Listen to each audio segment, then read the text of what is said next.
Every year, thousands of true crime cases just fade quietly into the background, unsolved, forgotten, or simply just ignored. But behind each and every single one is a story that deserves to be told, that needs to be told.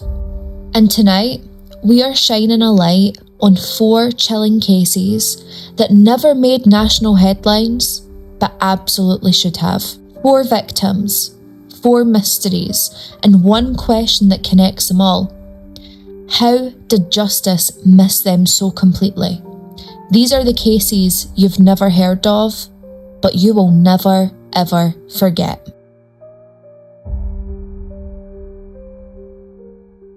So, Willie Francis, he was born on January the 12th of 1929. For some reason, I feel like George Stinney was born in 1929, but he was born in St. Martinsville of Louisiana. He was the youngest of 13 children. 13 children, like big household. His dad was a labourer and he only earned like $9 a week. So, trying to feed a family of 13, how was it going to work? But Willie's father, he really tried his best to support his family. He loved and adored them and he just wanted the best for them. But unfortunately, being a black man in Louisiana at this time, you were never going to get the best job or be paid the most because of segregation and racism. And as much as the Francis family didn't have a lot of money or, any wealth or a lot of possessions, they had each other and that was truly what mattered most to them. They were such a close, tight-knit family that as long as they had each other, they'd be okay. And Willie Francis, he would receive an education in a very poor and heavily segregated school system. And of course, due to the segregation, white pupils and black pupils did not interact. They weren't really allowed to interact, and with the way that they've been raised, they wouldn't want to interact either. Not only would their classes be separate, but also their breaks as well, to ensure that there would be no mixing of the white and black community. And whilst in school, Willie really enjoyed reading. He was an avid reader. He would also carry this on at home, and reading would actually be one of the only comforts that Willie would have whilst he was in prison. Now, school would be difficult for Willie because he did have a speech impediment, which was described as a really, really bad stutter. And unfortunately for him, this would be something that would play a huge part in his arrest. But of course, I will get into the arrest when we get there, but it's just an important thing to remember. His speech impediment, his stutter, the way it affects his communication is going to be a real problem for him. So, November of 1944 comes around. There is a very prominent, very popular white pharmacist by the name of Andrew Thompson.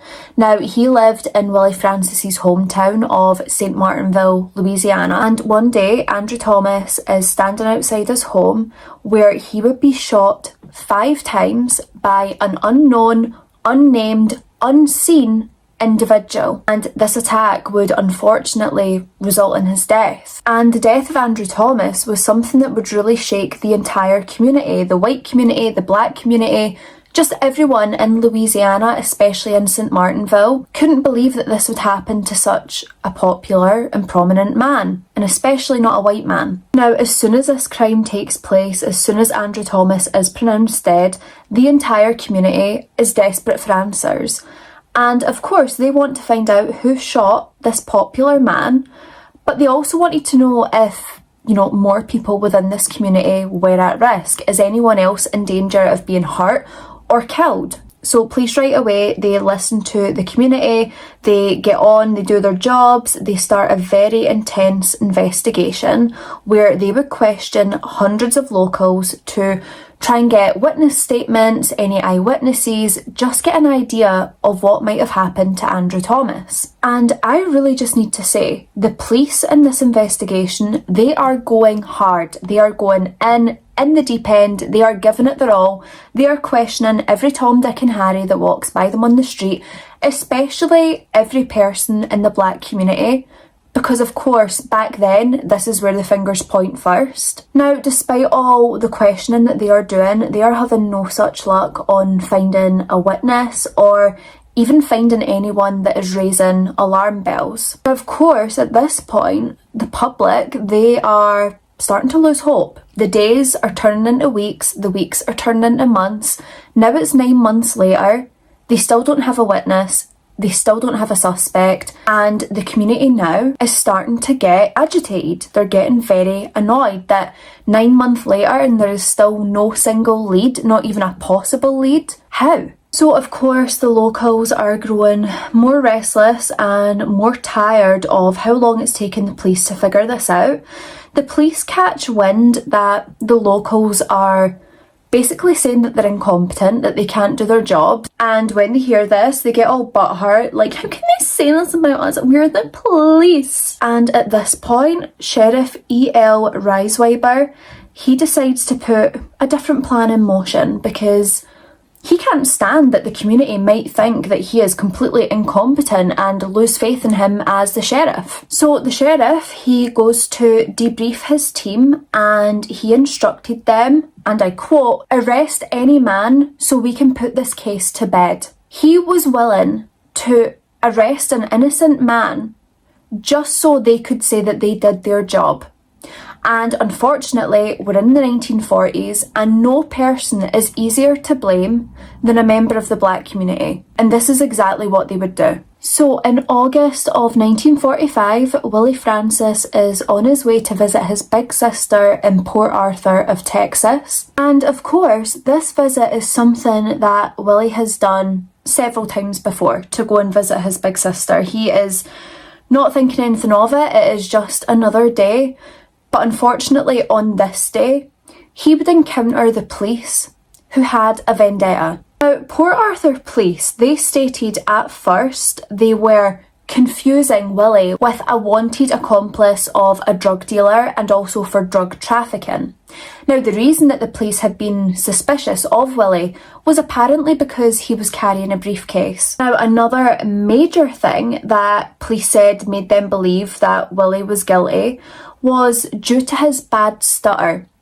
They were trying to make out that his story was all a lie because he was stammering his way through the sentence, of course, because he has a speech impediment.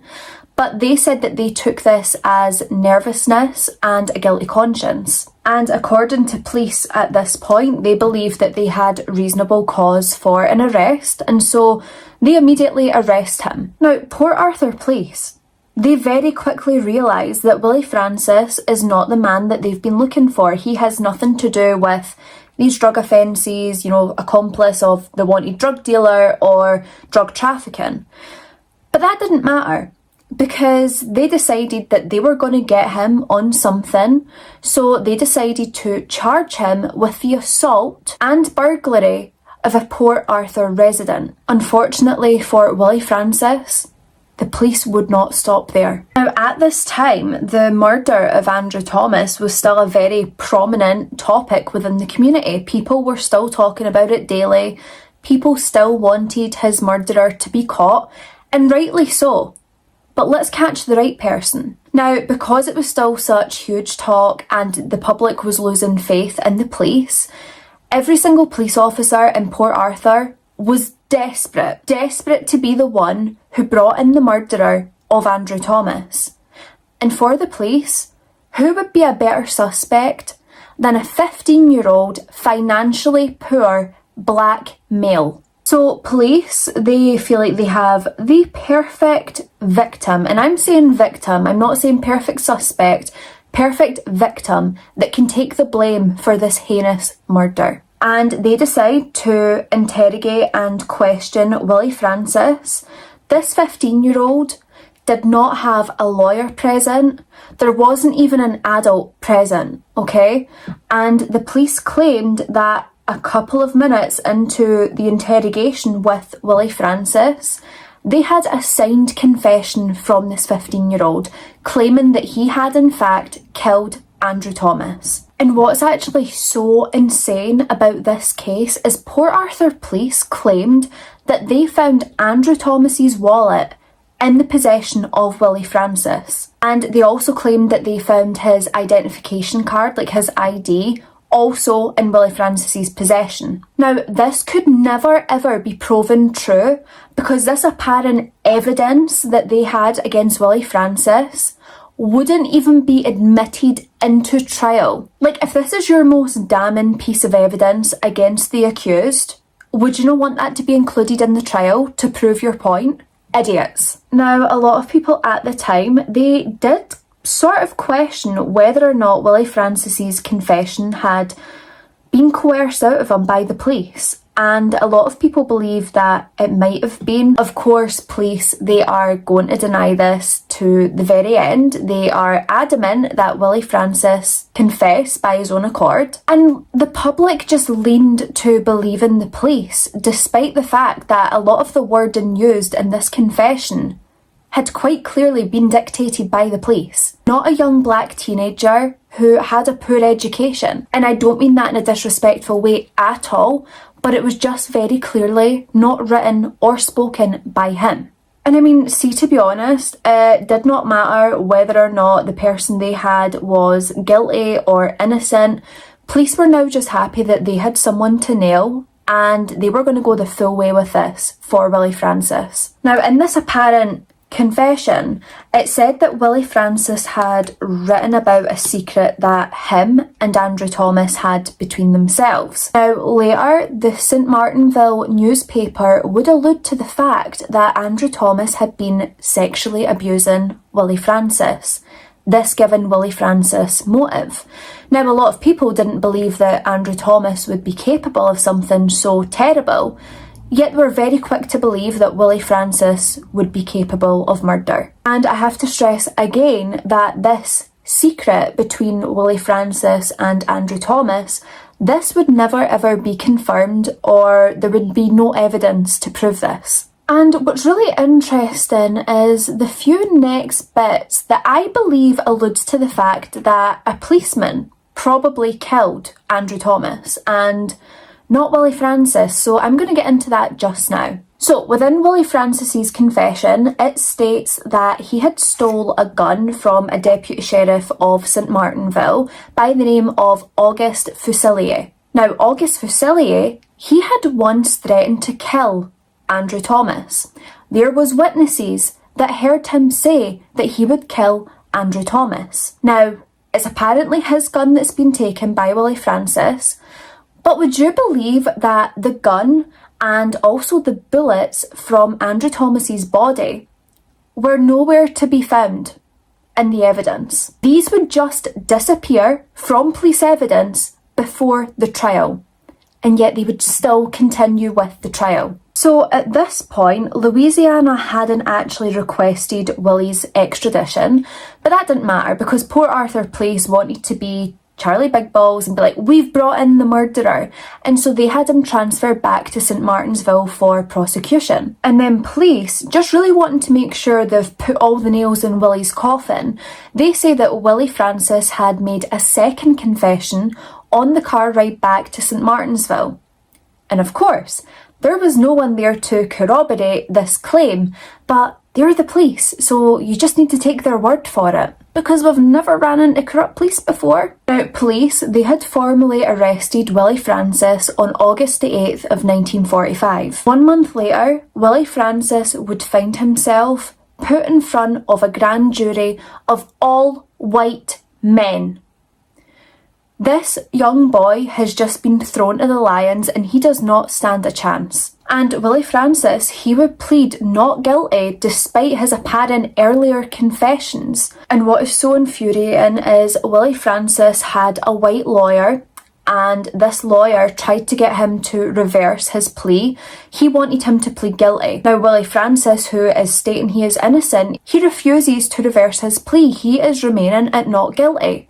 Now, because Willie Francis refused to reverse his plea and give the lawyer what he wanted, the lawyer refused to make an opening statement. Something that could have been so crucial in this case for Willie Francis, and the lawyer refused. And listen, I know that opening statements, they're not always required, they don't always add impact, but I just feel like in this case, This young boy needed every bit of support that he could get. And the state, they had no hard evidence, and I mean no hard evidence whatsoever, that directly links Willie Francis with the murder of Andrew Thomas. Now, the murder weapon, as we know, belonged to Deputy Sheriff August Fusillier, and August had reported this weapon missing 2 months earlier. Now, what's also interesting to note and really adds to the possibility that August Fusillier was the real perpetrator was the fact that he had accused Andrew Thomas of sleeping with his wife. The motives for him is just, building like a Jenga tower. Now, neighbours of Andrew Thomas, they said that they had actually awoken on the evening of Andrew Thomas's murder when they heard gunshots. Another neighbour even said that they seen headlights in Andrew Thomas's driveway. Now, Willie Francis, he couldn't drive, and it would be very unlikely in his community that he would be able to obtain a vehicle. And to add even further doubt, the coroner who examined Andrew Thomas's body said that the murderer was likely a professional and someone with great experience in handling and firing a gun. So, like a police officer? More specifically, a deputy sheriff? And even more specifically, August Fusillier? That's where my mind is.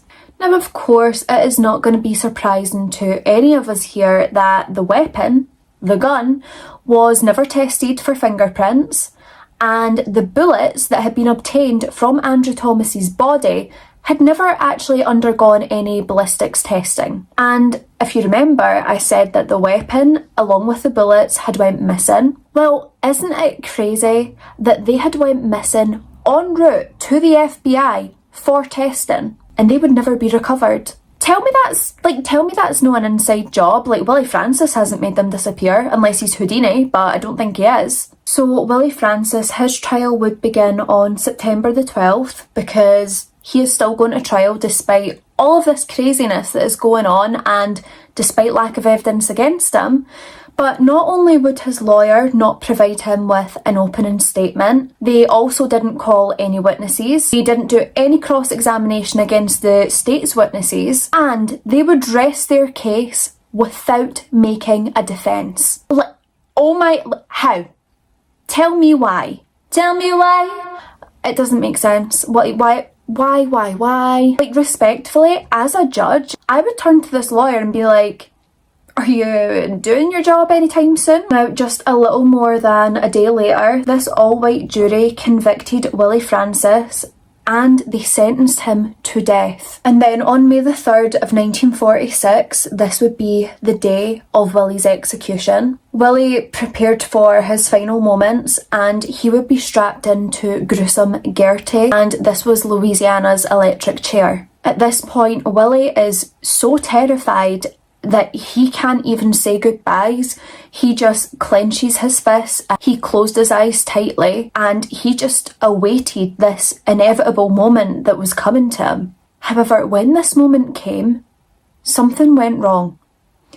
Willie would be executed, but somehow he'd actually survive. Now, Louisiana's electric chair gruesome Gertie, at this time, it was actually being transported over the entirety of Louisiana to perform executions. So it was like a travelling chair. In the execution of Willie Francis, there would actually be 2 executioners present. So we had Captain Effie Foster, and there was also a prison inmate who was like a trainee electrician within the prison, Vincent Venezia. Now, both Vincent and Captain Effie, they had been, having a few bevies the night before. They had been getting drunk. They had been intoxicated. And this meant they never set up gruesome Gertie properly. Now, this is actually insane, but because Willie Francis had survived this execution, we actually get a bit of insight into what it feels like to be executed by electric chair. Willie Francis made this statement about what it felt like to feel that electricity surge through your body,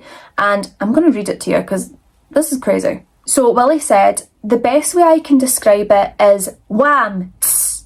It felt like 100 and 1,000 needles and pins were pricking in me all over, and my left leg felt like someone was cutting it with a razor blade. I could feel my arms jumping at my sides. I thought for a minute I was going to knock the chair over. I must have hollered for them to stop. They say I said, take it off, take it off. I know that was certainly what I wanted them to do. Turn it off. Listen, it's not the time, but also my wham, tss. Pretty impressive. But is that not insane to have like a first-hand account of what it feels like to be electrocuted in the electric chair? And like, whilst it is this mind-blowing thing, it is just absolutely horrific that this young boy had to suffer that terror, that build-up, that sitting and waiting to die, for it to then fail, and he was going to have to go through that same trauma again. And like, what is just an absolute cheek is, despite the fact that the inmate and Captain Foster had been at fault, they blamed Willie for this. As if Willie used like telekinetic powers to, I don't know, malfunction the chair. Now, Foster, when he flicked a switch to electrocute Willie, he shouted happily, "Goodbye, Willie." But when Foster seen that Willie was still breathing minutes later, he had shouted out to Willie again, saying, "I missed you this time, but I'll get you next week if I have to use a rock." Why is this man so desperate for Willie Francis to die? Is he being paid off by a deputy sheriff? I believe it. Foster would be left very disappointed because Willie would not be executed the following week, because there would be a year-long court battle which would see his case go all the way up to the US Supreme Court. Now, the following week, this story of Willie, his execution failing, that made the front page of the news, and the people of Louisiana thought to themselves that this was an act of God, that God had stopped him being executed, like divine intervention.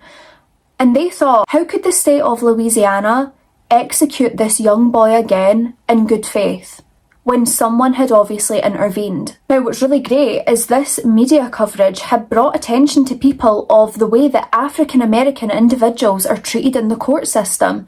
They're treated unfairly, they are not given fair trials, and they don't seem to have anyone in the legal system who is actually on their side. Take, for example, Willie Francis's incompetent lawyer. And Willie Francis, he was a young black teenager, like many inmates at this point, and he had very few legal protections available to him. Now, Willie's father, Frederick Francis, he believed that this intervention of the execution was heaven sent. He truly believed this was an act of God himself, and he sought better counsel for Willie. So he managed to hire the services of a lawyer by the name of Bertrand de Blanc. Now, what's crazy here is Bertrand de Blanc, he was actually friends of the victim, Andrew Thomas, yet he agreed to defend Willie in court. Now, believe me, the difference between Willie's original lawyer, who was just like a complete asswipe, and Bertrand de Blanc was night and day. Bertrand de Blanc actually cared about Willie's defence, and he would spend all year appealing his death sentence. And Bertrand de Blanc had stated in his many appeals that it's simply not human to force a man to go to the chair twice, which constituted a cruel and unusual punishment under the 8th Amendment. And it also went against the 5th Amendment clause against double jeopardy. You know, the punishment for the same criminal action more than once. Now, of course, this battle would not be easy for de Blanc, nor would it be easy for Willie Francis.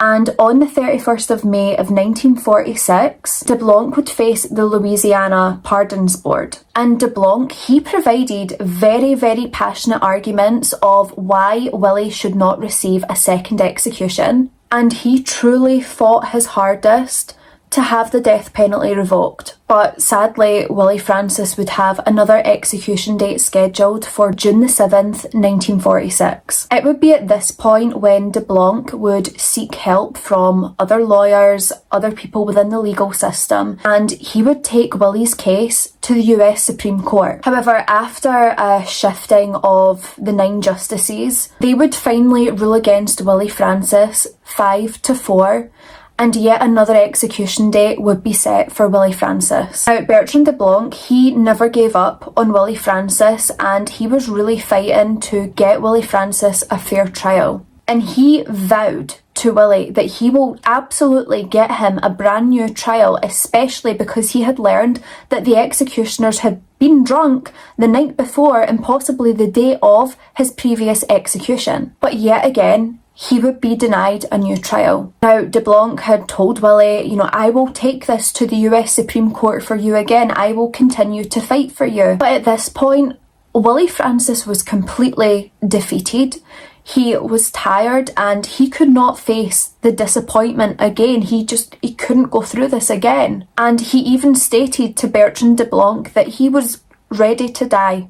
And it just breaks my heart. You guys know how I feel about the George Stinney case as well. If you've not seen it, you need to watch it because it's so very similar. And it just really, I find this like heart-wrenching. And it would be on May the 9th of 1947 when Willie Francis would be strapped again into gruesome Gertie. And when he was asked if he had any final words, he simply stated nothing at all. At 12:05 p.m, the switch for the electric chair was pulled, and Willie Francis would be pronounced dead 5 minutes later. But that is it for the end of this true crime and makeup video. I really hope you found this one interesting, and I really hope that Willie Francis is a name that you remember. I honestly do not believe for a second that this young boy was guilty of killing Andrew Thomas. I believe that he was innocent. In my heart, I just don't imagine a scenario where Willie Francis was guilty. I believe, you know, allegedly, in my opinion, I believe that August Fusilier, he was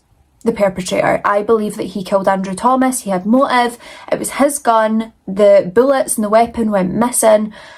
I truly believe that August had done it. I really want to know what you guys think as well. Like, let me know, do you think Willie Francis was guilty? Do you think August was guilty? Or do you think it was neither of the two and there was someone else out there? But I would honestly love to know your thoughts, feelings and opinions on this case. For me, this case is very much like the George Stinney case, and I fully believe that George Stinney was executed for nothing other than the colour of his skin.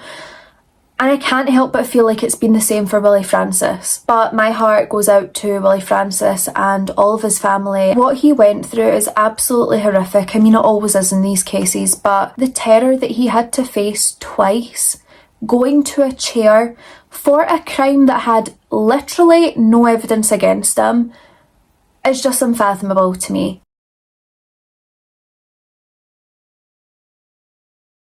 So, Jacqueline Elaine Nix, like I said, she was affectionately called Elaine by her family, by her friends, by those closest to her. She never really went by Jacqueline. I don't know if that's a kind of name that maybe her parents would use when she's getting in trouble, because you know how it is, parents like to really come at you with your full government given name anytime you misbehave. Like, if I hear myself be called Anna Templeton, I am gonna run for the hills. But Elaine, she was born on December the 17th of 1980 in Gainesville of Georgia. Now, she was the cherished, beloved daughter of David and Becky Nix, and she also had an older brother who she was incredibly close with, and his name was also David. Becky and David had said that their daughter Elaine was the happiest, most outgoing person you could ever meet. She was someone who loved to connect with new people. She loved people and she just loved getting to know them as well. Elaine was so incredibly close with her older brother, which I think we can all agree is such a special bond to have. To be loved and protected by your older brother is just a feeling like no other. David said that they were so close growing up. They basically lived in each other's back pocket. They did everything together. And David just truly loved his little sister. He loved protecting her. He loved that big brother role that he was taking on. And he had even said, I was her big brother. I took care of her and I miss her a lot. From the moment Elaine was born, she was described as being this fireball of energy, liveliness. She was loud, she was outgoing, she was so friendly. She was only 5'2", right? But she gave tall girl energy. Her personality was so big, so out there, a personality that's quite rare to find in people. And all 5'2" of this young girl, she gave it all. Elaine was described as being someone so full of love and so full of care for obviously those that she knew and loved, but honestly for anyone. She gave everyone all of her time if they needed it. You could be a stranger in need, and Elaine would be right there to help you. She had always felt like it was her duty and her purpose to look out and care for people. And this trait is something that would stay with her throughout the entirety of her very short life. She had the biggest ambitions and she wanted to be a nurse. Again, that duty of care for people. And those around her, they knew that if Elaine wanted to be a nurse, she could absolutely do it. And it's not just because she had that kind, caring, patient nature. She had the brains to do it as well. Elaine could have went on and did whatever she wanted to do. Being a nurse was not out with her grasp. She could easily have achieved this, and my God, would she have thrived. Elaine would often speak to family and friends about the day she would get married, what her dress would be like, what their food would be like. She would even talk about having children after she got married to the love of her life. She believed that she would be a good mum, a great mum, and I 1000% stand by that. Everything I've read about this young girl is just incredible. So Elaine had attended a school in Gainesville, and of course she was dedicated to getting the qualifications that she required so she could fulfill her ambition of being a nurse. But she also enjoyed the social aspect. This big, bubbly, bright personality, everyone was drawn to Elaine, everyone wanted to be her friend, and she had no problems making a close-knit group of people she would call her friends. But in particular, she had a best friend by the name of Jennifer Boyd. And Jennifer Boyd, to this very day, bearing in mind that this case took place in 1999, Jennifer Boyd is still an advocate for Elaine. She talks about Elaine all the time, is raising awareness for her every single day, and she continues to fight for Elaine's justice. And I mean, how lucky are both of them to have had each other? Jennifer had stated that Elaine was the type of friend whose support was unwavering. You needed Elaine, she'd be there no matter what the cause. Jennifer said that Elaine was the greatest friend you could ever have. And I just want to send that right back to Jennifer. If she ever sees this video, Jennifer, so are you.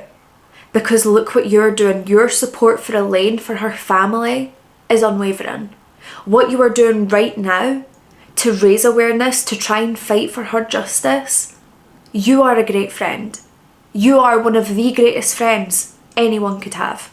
Now, not only was Elaine described by Jennifer as being the greatest friend, she was also described as having this really charismatic energy and this way about her, like she could walk into a room, not open her mouth, but the energy that she exhibited filled a room. The room would light up merely by her presence. And just like many teenage girls, I'm sure we can all relate because I've been a teenage girl and I know exactly what it's like.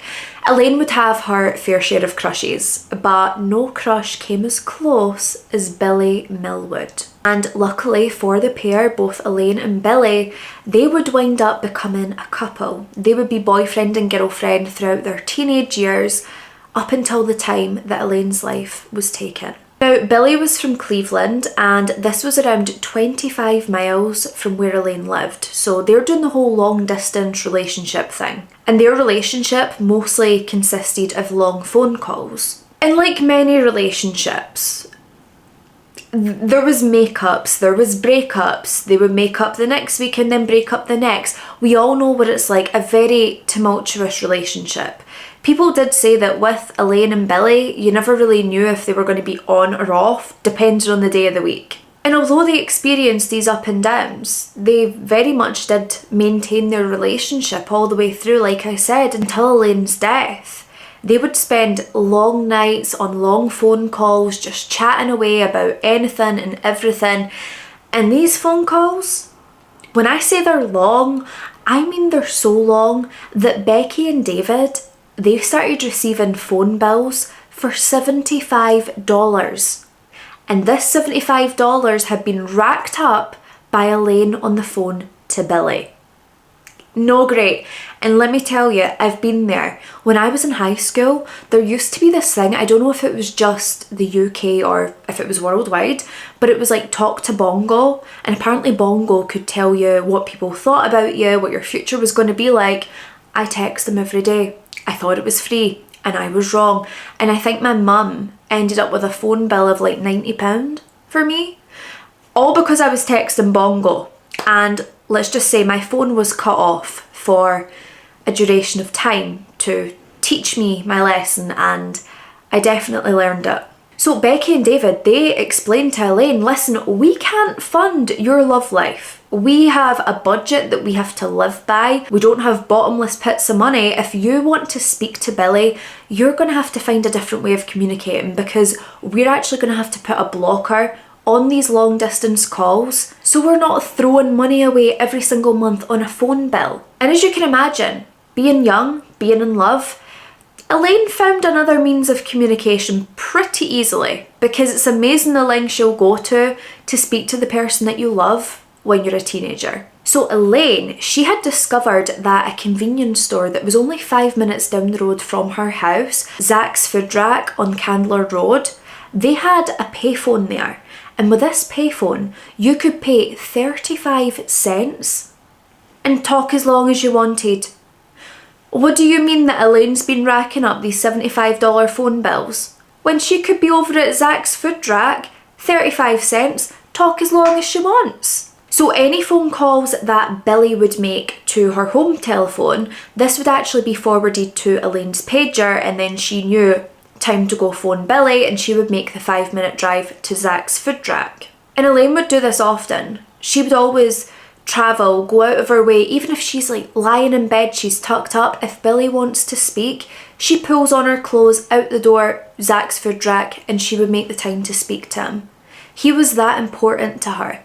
And on the evening of September the 20th of 1999, this was no different. Elaine was apparently receiving very disrespectful pagers from Billy. And receiving these, she was like, I want to speak to him, I want to know what's going on. Why is he being so horrible? So Elaine, she would pull on a white t-shirt, khaki pants, blue and white trainers, and she would leave her home somewhere between 11 and 11:05 p.m. When she arrived at Zach's Food Rack, she would speak to Billy between 11:10 p.m. and 12:10 a.m. So the phone call was deemed to last around an hour or so.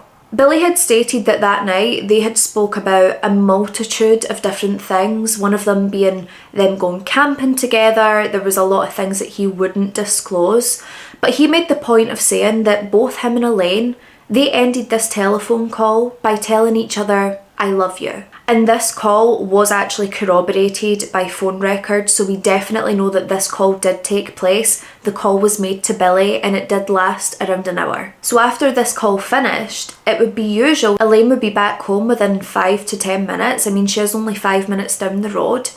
But an hour later, a police officer who was on patrol around 1 a.m, he would spot Elaine's vehicle still parked in the parking lot of Zach's Food Rack. Officer goes over and investigates a bit further, and he sees that the window of the vehicle is rolled down, the keys are still in the ignition, and her purse and cigarettes are on the passenger seat. When the officer felt the hood of Elaine's car, it was still warm, which made him think, you know, she's not been gone long and maybe she'll be coming back. I mean, her stuff's still in the car. Maybe she's just went to stretch her legs and she'll be returning soon. This officer thought absolutely nothing of it, to the point that they just took off. They didn't stay around to see if Elaine returned, to make sure she was okay. They just wrote it off as being nothing concerning. Which, like, I want to say I get it, but I also want to say I don't get it, because it's the middle of the night, the car window's rolled down, keys are in the ignition. I mean, listen, I can't say if I was an officer I would wait around, because I don't know what I'd do. I just wish, and I'm sure this officer wished, that they had just stuck around to see if the owner of the vehicle would return. When Elaine didn't return home that evening, Becky and David, they weren't that concerned right away, because It wasn't unlike Elaine to maybe go over to a friend's house, to her cousin's house. Sometimes she would even just travel to Cleveland to spend the night with Billy. This wasn't something unusual to them, and they thought, just like any other time, this must be what's taking place. However, the next day, Elaine wouldn't turn up for her shift at the restaurant she worked at, and this is when her parents became immediately concerned. Elaine is not the type of person to let people down. She's not the type of person to just not turn up for work. If she needed a day off, she would call. And it's especially not like her not turn up on payday. So Becky and David, they decide, well, we know where she goes to phone Billy. We'll just stop by Zach's food rack, see if there's any sign of her, if her car's there, if anyone's seen anything, and we'll go from there. And when they arrived at Zach's food rack, they would find Elaine's abandoned vehicle. Now, her mother Becky, without even thinking about it, she goes over to the car. She peers in. Again, she sees window rolled down, keys in ignition, purse and cigarettes on the passenger seat. So she's thinking, and her mind doesn't go to a dark place, not right away. She's thinking maybe she's ran out of fuel, a friend's come and picked her up, maybe Billy's picked her up. She gets in the car and the engine starts immediately. Elaine had plenty of fuel. So where did she go? And when she takes a moment to think about it even more, Becky's saying to herself, a friend couldn't have come and picked her up because all her belongings are here. She would never abandon her car with the keys still in the ignition for anyone to take. Her purse or cigarettes, she would have taken all of that with her. So Becky decides at that point that she is going to take Elaine's car and drive it home. David was then going to follow behind in their own vehicle. The pair had come to the conclusion that once they got home, they were going to have to report their daughter as a missing person. Now, in hindsight, looking back, Becky did state that she regrets getting in the car and driving it home because potentially she has contaminated any evidence that might remain in the vehicle. But hindsight is 2020, and none of us know how we would react in a situation like this. And this is a part that really steams my clams and really revs my gears to an unimaginable degree, because when Becky and David go to report their 18-year-old daughter missing, the police say, no. She has to be missing for a certain amount of time before you can report her as missing. Like right now, she's not missing, she's just unlocated.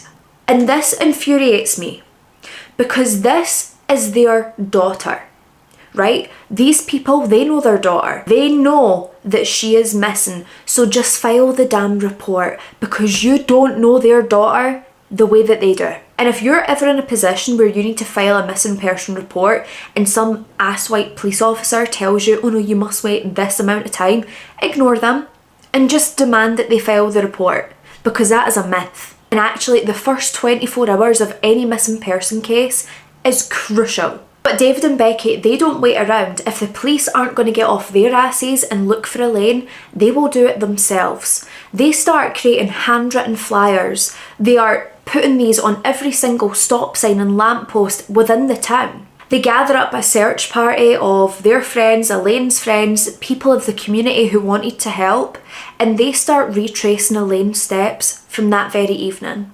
Now, when police decide that it has been enough time that's went by that they can now deem Elaine to be missing, they immediately classify her as a runaway. Tale as old as time. I'm sick and tired of hearing it, but it truly is tale as old as time. There was absolutely no sense of urgency on their part. They did the very, very, very bare minimum, the basic requirements. They set up roadblocks here and there and questioned drivers, but they weren't doing enough. Because where's the search party? Where's the dogs? Where's the frickin' helicopters to try and locate this girl to give her the highest possibility of a safe return? There was none of it. They seemed so disinterested in Elaine's case. And I have to ask myself, why do these people, why do they go into law enforcement? Do you actually want to help? Or do you just want the money? And what is absolutely downright disgusting, disturbing, and vile in this case is that one of these police officers said to Becky and David, Maybe she's just ran away to become a stripper. I'm sorry, did you just assume that their teenage daughter has run away to become a stripper? How the hell does this asswipe that knows absolutely nothing about Elaine come to this conclusion? And how dare he have the audacity to say it to the people who love her most? Elaine's family and friends, they would carry out an 8-day-long search. They were trudging through mud, trudging through the woods. They were walking up and down the highway, doing everything they could to try and locate Elaine. And the police just sat back and, I don't know, scratched their balls. They didn't do anything. Nothing worthwhile in Elaine's case. Now, surveillance footage from the convenience store would be checked, but the way the surveillance was set up, the CCTV, it didn't actually point toward the payphone where Elaine's car would be, where she would be. And so there was nothing on that would even help pinpoint what happened to Elaine or what she was doing in the moments before she disappeared. And then on September the 29th of 1999, there was a strong, pungent smell wafting in the air behind a Beaufort industrial park. Someone was there cutting the grass when this smell just hit them in the face. This person had never smelled a scent like that before, and so they were eager to find out where this was coming from. And they basically follow this scent, and that is when they would make a harrowing discovery: Elaine's decomposing naked body. Elaine's body had been disposed of along a tree line in Beaufort of Georgia, and this area was 17 miles away from Zach's food rack, the last place she had been, where her car had been abandoned. When Elaine was found, she was completely naked apart from a black beaded necklace that she was wearing and also a promise ring that Billy had given her. Now, the heat in the area at this time had caused Elaine's body to decompose quicker than it normally would, and when she was found, her body was said to be in an extremely advanced state of decomposition. So much so that her official cause of death could not be determined. Becky, David, and Elaine's brother David Jr, they would all be informed this very day that their loved one, their beautiful daughter, their beautiful sister, would not be coming home. An earth-shattering and life-altering moment for this family. How could their bright, charismatic, bubbly, outgoing daughter and sister never be coming home again? And this family are the epitome of strength, because through this grief, this harrowing heartbreak that they were all experiencing, they were more determined than ever to find justice for Elaine and find out what monster did this to her. Now, an autopsy would be carried out on Elaine's body, and it was determined that she hadn't been beaten, shot or stabbed, which led the medical examiner to believe that she had either been strangled or smothered to death.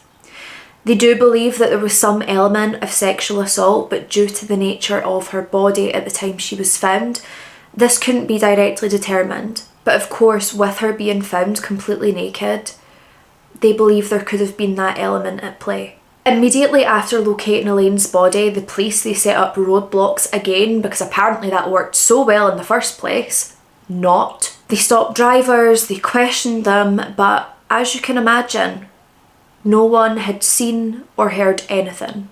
Within just a few months, a $9,000 reward had been set up for anyone who could provide any information that could lead to the arrest of Elaine's murderer. And I feel like it is really important to say that Francis Carrington, whose daughter had actually been murdered the summer prior by the Yosemite National Park murderer, he actually donated $5,000 of this reward money. He knew the heartache and what that does to a family, and he could not deal with another family going through that same heartache and not getting the justice that she deserved.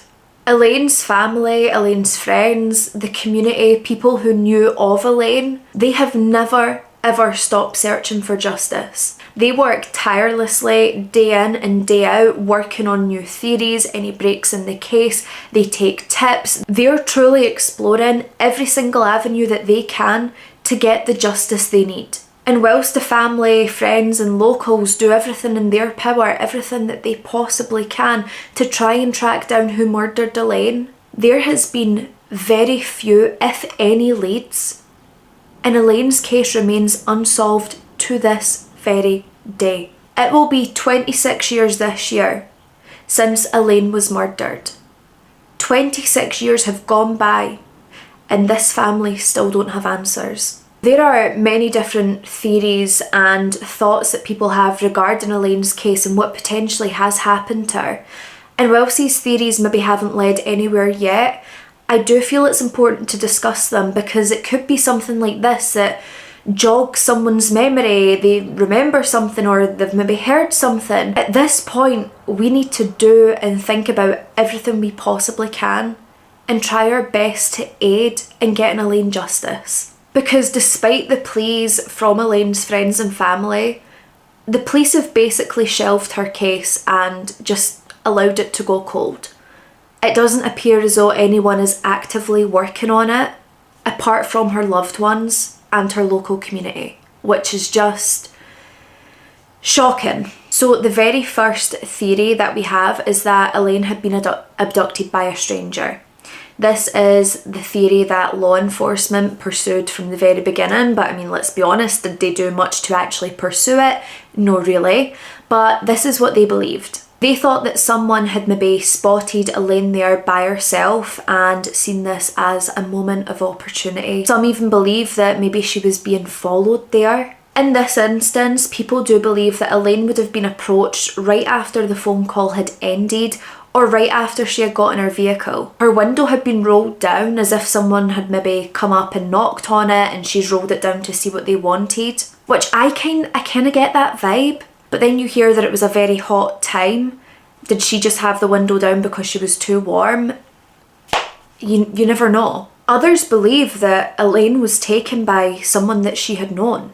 Because there was no sign of struggle, there was no sign of any sort of fight, and also because her belongings had been left in the car, people believe that she had willingly got out of her vehicle to speak to someone she knew. She thought she was going to be back in a couple of minutes, so she just left her items sitting there. But others believe that there was no sign of a struggle because potentially she's been held at knife point or gunpoint and she hasn't wanted to risk her life by fighting back. Others have speculated that her boyfriend at the time, Billy Millwood, might have had something to do with this. Now, although the call has been corroborated and Billy was on the call with Elaine that very evening, people thought that because Billy obviously had some kind of beef with Elaine that night, maybe he sent someone there to meet her, to attack her.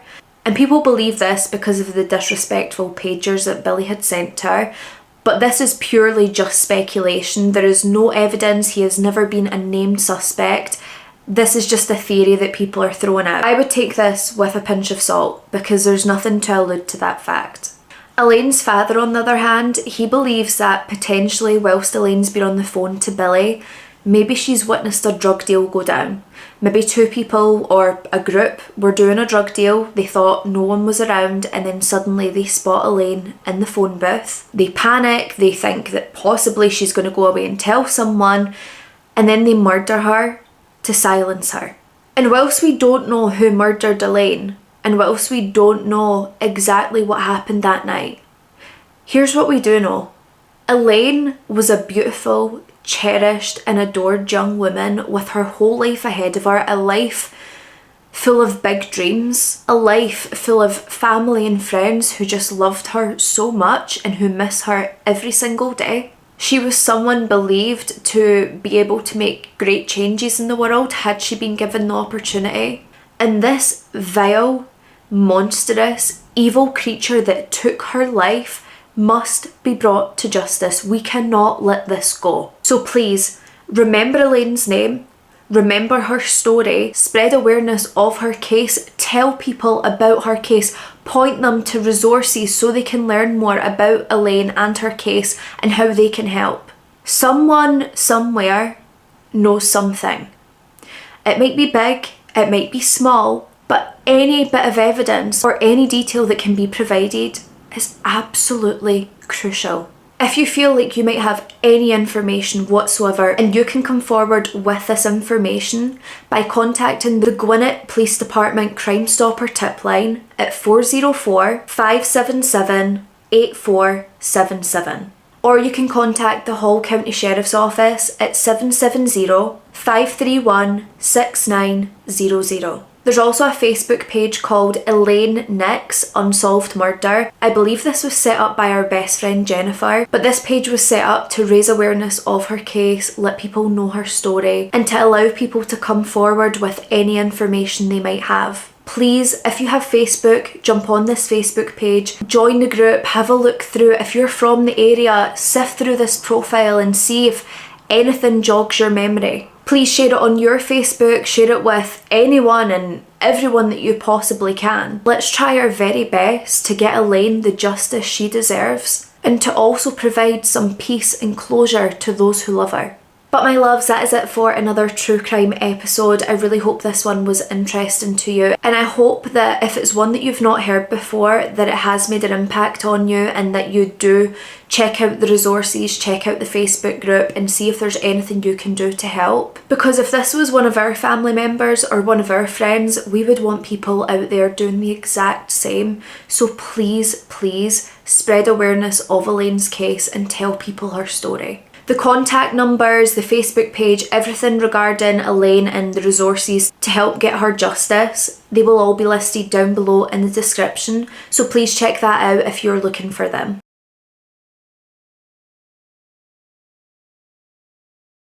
Now, I'm sure, me being me, I've probably already stated this in my intro, but the background is different. I am currently living at my mum and dad's for the week because Connor and I, we are getting our bathroom redone in our house. And we have two bathrooms, but one's just like a toilet, like a WC. And then the other one's like our full bathroom with our shower. You know, I didn't want to stink, so I came home for the week so I could shower. So the background is actually my old bedroom, which has barely anything in it because I don't live here anymore. So I'm going to start this case off with the night that the body of our victim was discovered. So James Sumnick, he had arrived and delivered cattle to Packerland Parkin around 2:15 a.m. Now, once he had done this, once the delivery was made, he was so excited at the prospect of having a nap. It's a long day, it's a long shift. He honestly cannot wait to get asleep. So before he can rest, he has the rather gross, unpleasant job of unloading manure at the Packerland Packin manure dump, which honestly must be the worst thing to have to do when you're exhausted. Like, I just want to sleep and here I am playing and so Packerland Packin, they offered their truck drivers and cattle drivers this rectangle concrete dumping area where they could go and dump the manure after they do the cattle drop off. Now, this was across Limekiln Road, right at the entrance, for that very sole purpose. Now, this pit was completely unlit, so it's quite a dark area, and truckers, they would have to back into the concrete dumping area, grab their shovel and start shoveling the manure out the truck into the dump site. So James at this point, he's standing at the foot of Packerland's driveway thing, and the headlights from his truck, that illuminates what seems to be a person's silhouette very slowly making their way across the road. The way it was moving seemed a bit unhuman in a way.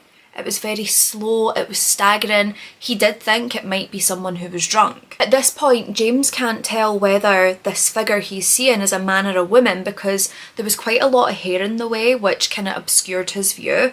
But he did say that the figure that he could see looked completely depleted of energy, looked exhausted, they're staggering, they're slowing down. And he starts to think, you know, maybe it's not someone who's drunk. Maybe it's someone who's been drugged. He thought it was really strange that on such a freezing cold night, someone would be out walking at this time, 2:15 a.m. That is a late time to be out, and the temperature was freezing. This is the 27th of December 1983. That is a chilly old time in Wisconsin. Now this figure and the way it was moving across the road, James thought there could potentially be trouble there. If it is someone who's drinking or someone who's taken drugs or been drugged, it could mean trouble. So he decides that unloading the manure from his truck could wait. So he turned right and headed south on Limekiln Road, and when he looked in his rear view mirror, he noticed that the figure had come to a complete halt. So there was another trucker on their way to Packerland's Packing, and he had actually spotted James's truck coming away from that area. So he radios James just to check the status of Packerland, you know, is there a queue? Can I get in and out quick with my load? And James says to him, you know, it was all quiet up there, but I was so freaked out when I was at the manure dump. And he stated to the man on the other side of the radio, there's a freak across the railroad tracks. I was going to clean out my trailer, but I changed my mind real fast. Now, this trucker in question, he slowed down as he's going over the railway tracks, and he can see this figure is now lying face down on the ground. He's curious, you know, is this someone that's going to need some help? Like, what's going on here? So he goes in to take a closer look and sees that they are lying in a pool of what appears to be their own blood. So this trucker runs over to the guardhouse, alerts them to what's going on, says that we require police and ambulance services, and at this point it's 3:11 a.m. Now Deborah Smits, she was on her way home from a 3 p.m. to a 3 a.m. shift, which, holy crap, that's a long day. And as she turned on to Limekiln Road, she would also be faced with this figure. Deborah gets out of her vehicle, she's very hesitant, but in her mind she just wants to know that this person's okay. So she starts to approach them. As Deborah gets closer, she can tell that this is a woman. She's lying on her left side and she is bleeding profusely. Now Deborah, just like the other trucker, she decides, you know, I need to get over to the guard's house, I need police and ambulance. She runs over, tells the guards what's going on. The guards inform her that, you know, police and ambulance are already on their way. And Deborah tells them, listen, this person is either extremely hurt or they've been murdered. But again, the guard informs them, police is on the way, nothing else I can do. He's basically sitting like, not my circus, not my monkeys. Deborah is just desperate at this point to do whatever she can do to help this woman who's lying on the ground. She runs back to her, she slowly turns her onto her back, and she was horrified at what she would see. Blood shot up from this woman's neck. It was like a water fountain the way it was spurting out, and the woman's mouth was open as if she was trying to scream, but there was nothing coming out. Deborah, you know, she's not a nurse, she's not a doctor, she doesn't know what to do at this point because the woman's alive but barely. So she gets the other two truckers, brings them over to the scene, and you know, she's asking, what can we do? How can we help this woman? So police officers, they arrive at the scene, they see these cattle trucks and cars all lined up along Limekiln Road, and then they see the figure in the middle of the road. They're thinking that this woman's been hit by a vehicle at this point. They have no idea what they're about to walk into. As they approach the woman, they realise that she has been the victim of something so much more sinister. This poor woman who is dying in front of their very eyes, she's kicking her legs up, she's throwing her arms, she is desperate for help. But police realise there is nothing that can be done for this woman. At this point, the woman is desperately gasping for breath. Police at this point, they realise that this woman has been brutally beaten, her face entirely swollen, her body swollen, bruises covered her from head to toe. They couldn't even make out her age, her ethnicity. Every feature on her face was just completely swollen. This woman's head was hyperextended back the way, and it revealed an 8-inch gash in her throat. Her throat had been slashed so deep it had completely severed her windpipe. This gap was around 3 inches wide, air going in and out, and there was even steam coming off of her wound. Everyone at this scene, the police included, they watch helplessly as this woman clings on for dear life, struggling to breathe through this gaping wound in her neck. The woman stopped breathing very briefly. She then took a few more breaths and then one last gasp. And by 3:21 a.m, there was no further signs of life. These people had to watch as this woman died in front of them. desperately struggling to breathe. This young woman's body would be transported to St. Vincent Hospital in Green Bay of Wisconsin, and by 7:45 a.m, her autopsy was being started by Dr. Scarfall. Of course, at this point, this woman's body is tagged as a Jane Doe. They have no idea who she is. They bring in a sketch artist to try and do a composite sketch that they could possibly release to the media and put through the news, trying to figure out who she was, which of course was going to be difficult because this woman's entire face had been changed. It was so badly beaten, it didn't look like her. And because she had been so badly beaten, no photos could be taken to be shown to the media. As soon as Dr. Scarfall had started this autopsy, he made a note of the sheer cruelty that had been inflicted on this young woman. Starting off by removing her clothing, the doctor made a note of the fact that her bra had been pulled up over her breasts, the right strap was hanging down her arm, and it was evident that her bra had been torn. 2 pieces of wood would also be removed from this woman's body, one from her breast and one from her shirt. Her corduroy trousers that she was wearing, they were unzipped, they hadn't been buttoned properly, and they were covered in bloodstains. In her left back pocket, they had found 2 movie theatre tickets for the Marcus Theatre, which, you know, to them, they're starting to think, okay, so she was at the movies this night, this is something we can check out. Her leather belt had been opened on the right side, and it was evident that her shirt had been torn off of her body because a lot of the buttons were missing and there was only a few that remained. At first, when the police are examining this young woman's body, due to her tiny weight, I think she was something like 110 pounds. She was very petite, very small. They think this is a young teenager, because obviously they can't see anything facially. However, once they look at her feet, they're able to distinguish that this is a woman in her mid to late 30s. Which is crazy to me. I never knew you could identify someone's age via their feet. Weird. There were at least 89 separate injuries to the woman's skin surface. She was covered in bruises, cuts, head to toe. She had almost been decapitated. And it was clear that this woman's body had been brutalised completely. Whoever inflicted these horrific injuries to her were the definition of evil. Because the killer had nearly decapitated this woman, the coroner couldn't believe that she had been able to walk so far.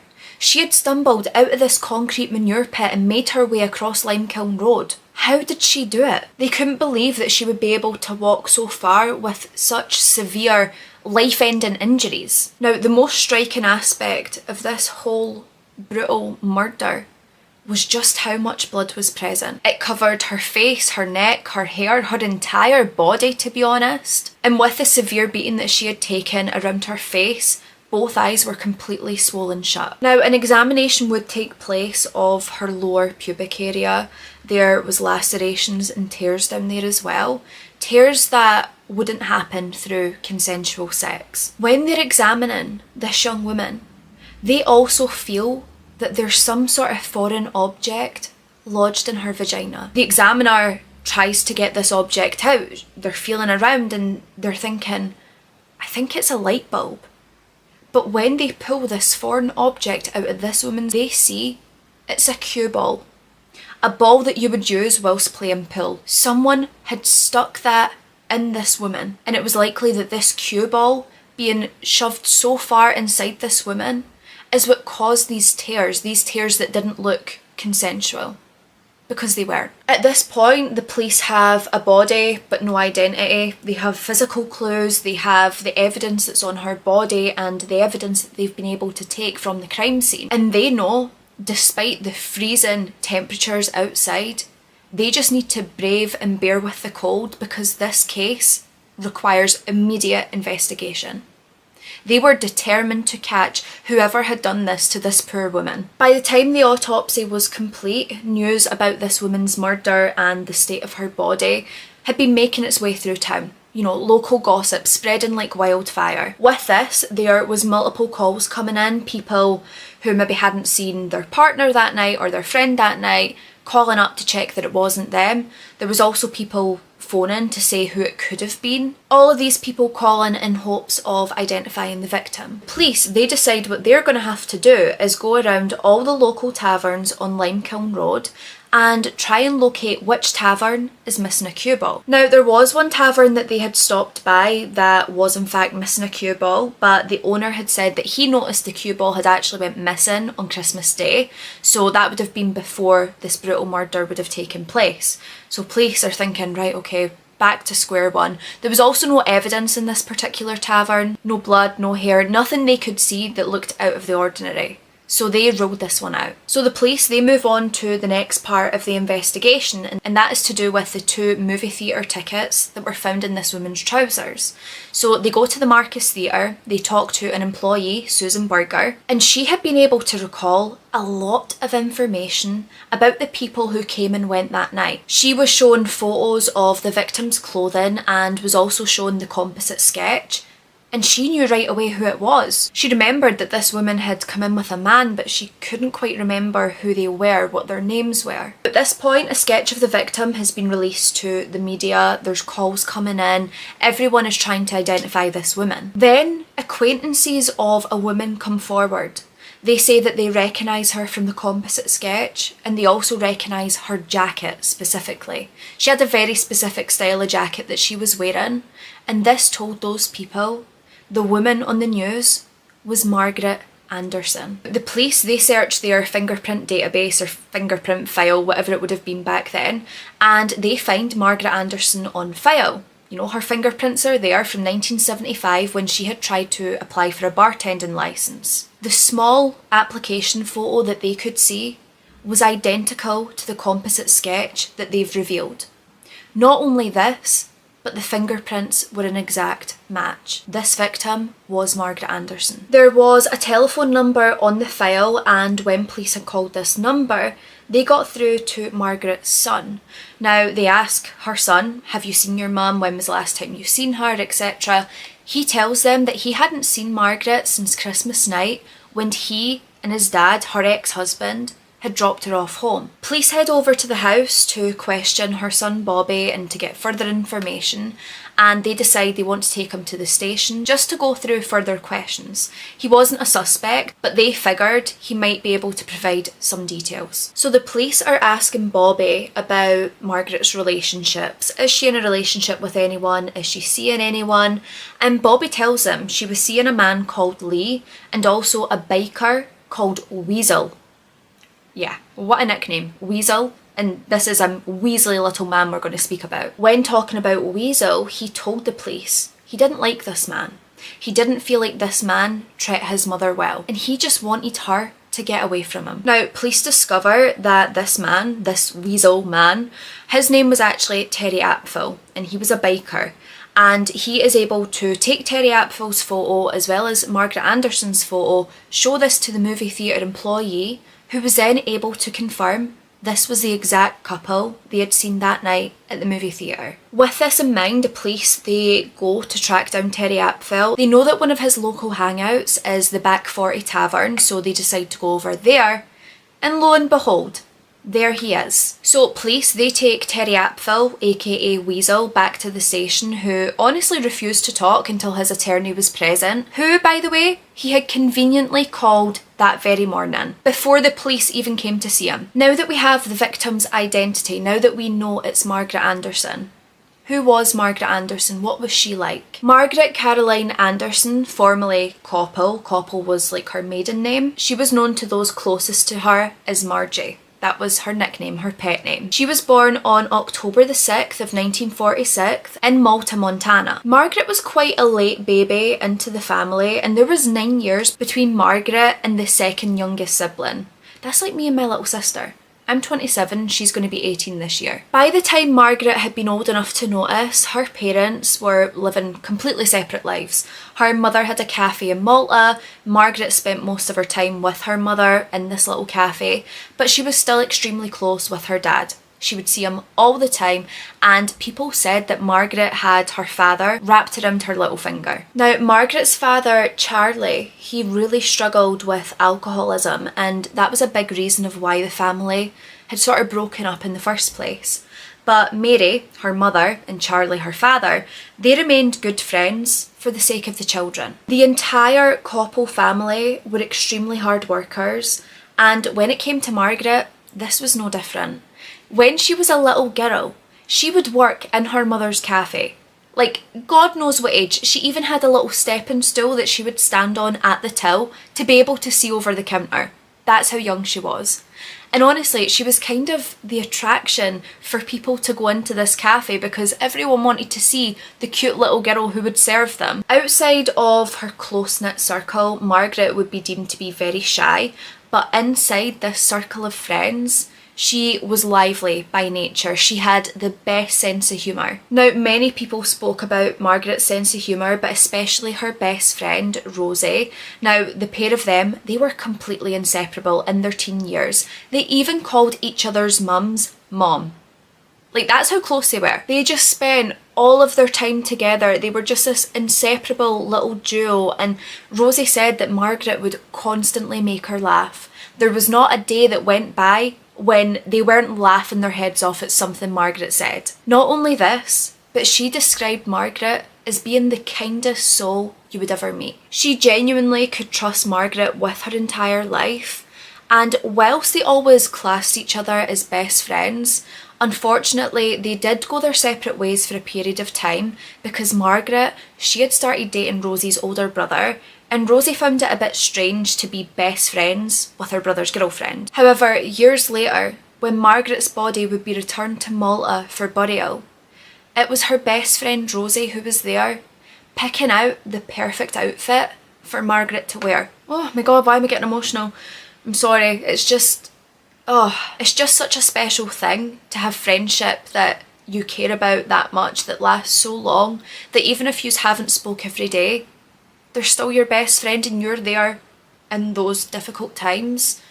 And the fact that she really wanted to pick out Margaret's clothes because she knew exactly what Margaret liked and how Margaret liked to dress, and she wanted to make sure that Margaret was buried in her best outfit. She knew that's what Margaret would have wanted. Now, at the age of 17 years old, Margaret had met Bob Anderson. Now, Bob, he was a bit raj. To be honest, he was a bit crazy. He drank too much, he laughed too loud, he partied too often, but Margaret absolutely adored him. She loved this man exactly how he was, but unfortunately, Margaret's parents weren't so keen. They felt like Bob was a bit disrespectful, he lacked respect to his elders, he never really made much of an effort, and honestly he never made a really good first impression, and we know how important first impressions are. I mean, the first impression really counts, and Bob had kind of blown it. Now, Margaret is deeply in love, she's thinking, you know, this is the man of my dreams, this is the man I want to spend my life with. She eventually drops out of school and she would go on to marry Bob on November the 20th of 1965, a nice winter wedding. She then quickly fell pregnant with their son and they both moved to Wisconsin to start their family. In Wisconsin, Margaret was very much out of her comfort zone. She's a young girl, she has a baby, she doesn't really know anyone else outside of her husband, so she never really had any friends that she could confide in and talk to until she met Seal, who wound up being her neighbour and best friend. Now, unfortunately, Bob and Margaret's marriage, it did start to go downhill in the sort of mid to late 70s. Now, around the time that their marriage had started to go downhill, friends and family of Margaret had noted that her behaviour had become quite strange. She was really erratic, you couldn't really reason with her, she was just acting on impulse all the time, and they didn't really know how to help her. But they were so concerned at one point, they decided that she needed to spend some time in hospital, you know, try and get better, try and work on her mental well-being. But when Margaret was in there, she was completely miserable, and her family felt responsible for making her this way. So they decided the best option was to bring Margaret back home. Now, Margaret and Bob, although they are separated and divorcing, they were still great friends. They still loved each other's company. They just weren't compatible as a couple anymore. They would still go out drinking, they would go around bars. In particular, they really enjoyed the Hydrant Tavern, and whilst they had been at the Hydrant Tavern, they had met a group of bikers, and these bikers belonged to the Drifters. Now, one of the Drifters, Mark Luckensmeyer, his Drifter motorcycle gang, they soon got barred from the Hydrant. So Mark thinks, you know what, YOLO, I'm going to open up my own tavern. It's going to be called the Back 40, and this is where they would all start to hang out. Now, once Margaret was out of hospital, she was actually able to get herself another job at the Carlton West. Now, because she was working behind a bar at this point, she was drinking more and more. Her drinking was really starting to become a problem here. However, also working at the Carlton West, she met herself a sugar daddy. Margaret gets a sugar daddy. She doesn't need to work. This guy is funding her life and she's able to claim unemployment. So Margaret's kind of, living high life. This sugar daddy was great for her. And I know we hear sugar daddy and we think it's some kind of sleazy old guy. Trust me, I've got plenty of them in my DMs and I'm sure you guys do too. But honestly, this man treated Margaret like a lady and he would take her out, buy her nice things. He treated her so well. Exactly how she would want to be treated. But of course, she didn't want a relationship with a sugar daddy. She wanted the moolah, Now, Margaret's mother, Mary, she would last see her daughter alive on Thanksgiving of 1983. A month later, Margaret had called her brother Eugene and his wife Vivian just to chat, catch up, maybe plan seeing each other sometime soon. The call would end when Margaret told them, "I have to go now, a neighbour is picking me up. I'll call you again sometime." But as we know, Margaret, she would never have the chance to call any of her family ever again. That call was the last call she would ever make. So it's December the 26th of 1983 and Margaret is waiting on Terry Apfel, aka Weasel. That name suits him a lot better in my opinion. But she was waiting on him picking her up around 4 p.m. Now, Terry Apfel, he was one of the drifters, so he's well within that biker gang, right? Now, he and Margaret had met whilst Margaret had worked at the Hydrant, and the both of them had been friends ever since. Now, Margaret had been talking to Terry prior to this day, and she told him, I'm feeling so lonely, I feel like I've not really got anyone, just not feeling my best self. And Terry Apfel, Weasel Man, he feels bad for Margaret, or at least, he says he feels bad for Margaret, and he suggests that maybe they should go out to have a few drinks, go to a movie, and then do a bar crawl. Have a night together, just laughing, joking, drinking. And this seems like a great idea to Margaret. She's actually extremely excited to go out and have a good time with her friend. So they attend the movie and then they go to multiple bars and they are drinking copious amounts of beer. Like just beer, like chugging it down. And not only that, but they've had at least 6 tequila shots each. Now listen, Boxing Day of 2021 or 2022 was a wild night for me because I had 2 tequila shots and I was floored, right? 6 tequila shots? I'm pretty impressed. So after they've been in this bar for a little bit, it's now 11 p.m. and Terry Apfel, he says to Margaret, I'm kind of ready to leave this place. Margaret agrees. She's ready to go somewhere else. And they're thinking, where could we go? And Terry Apfel, he says, why don't we go over to the back 40, owned by fellow drifter Mark Luckensmeyer. Will be a great time. Will it, Terry? Will it? But of course, Margaret, she knew Luckensmeyer. Not as well as Terry had known him, but she had met him, she had drunk with him before.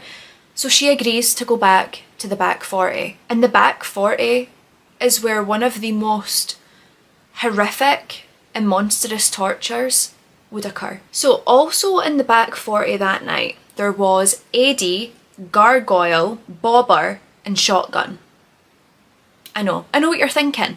And since we're not 10 years old, I'll tell you their real names, okay? Because I'm not going to sit and call someone Bobber and Shotgun. Get a life. Not you. Them. Bobber and Shotgun. So their actual names was Randolph Whitting, Mark Hinton, Dennis Stumpner and Mark Luckensmeyer, the owner of the back 40. Now Mark, Randolph and Dennis, they were members of the DC Eagles, whereas Mark Luckensmeyer, he was a member of the Drifters. Now the DC Eagles and the Drifters, although they should sort of be rival gangs, they were thought to be the rougher of the motorcycle gangs. So it was only normal and natural that 2 rough gangs come together and befriend each other. But things could quickly go wrong between these gangs. They could quickly become deadly rivals if the moment took them.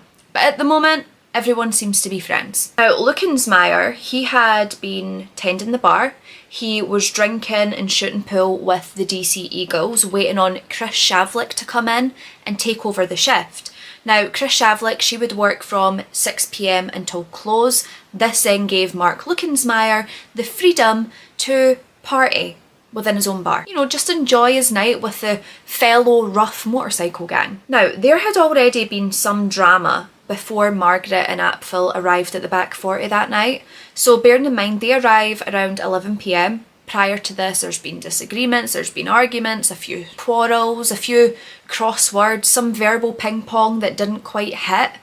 But when they turn up, this is sort of where the most drama would occur between Margaret and the Drifters ladies. Margaret at this point was described by witnesses as being inebriated. She was extremely drunk, which we've all been there, there's no judgment here.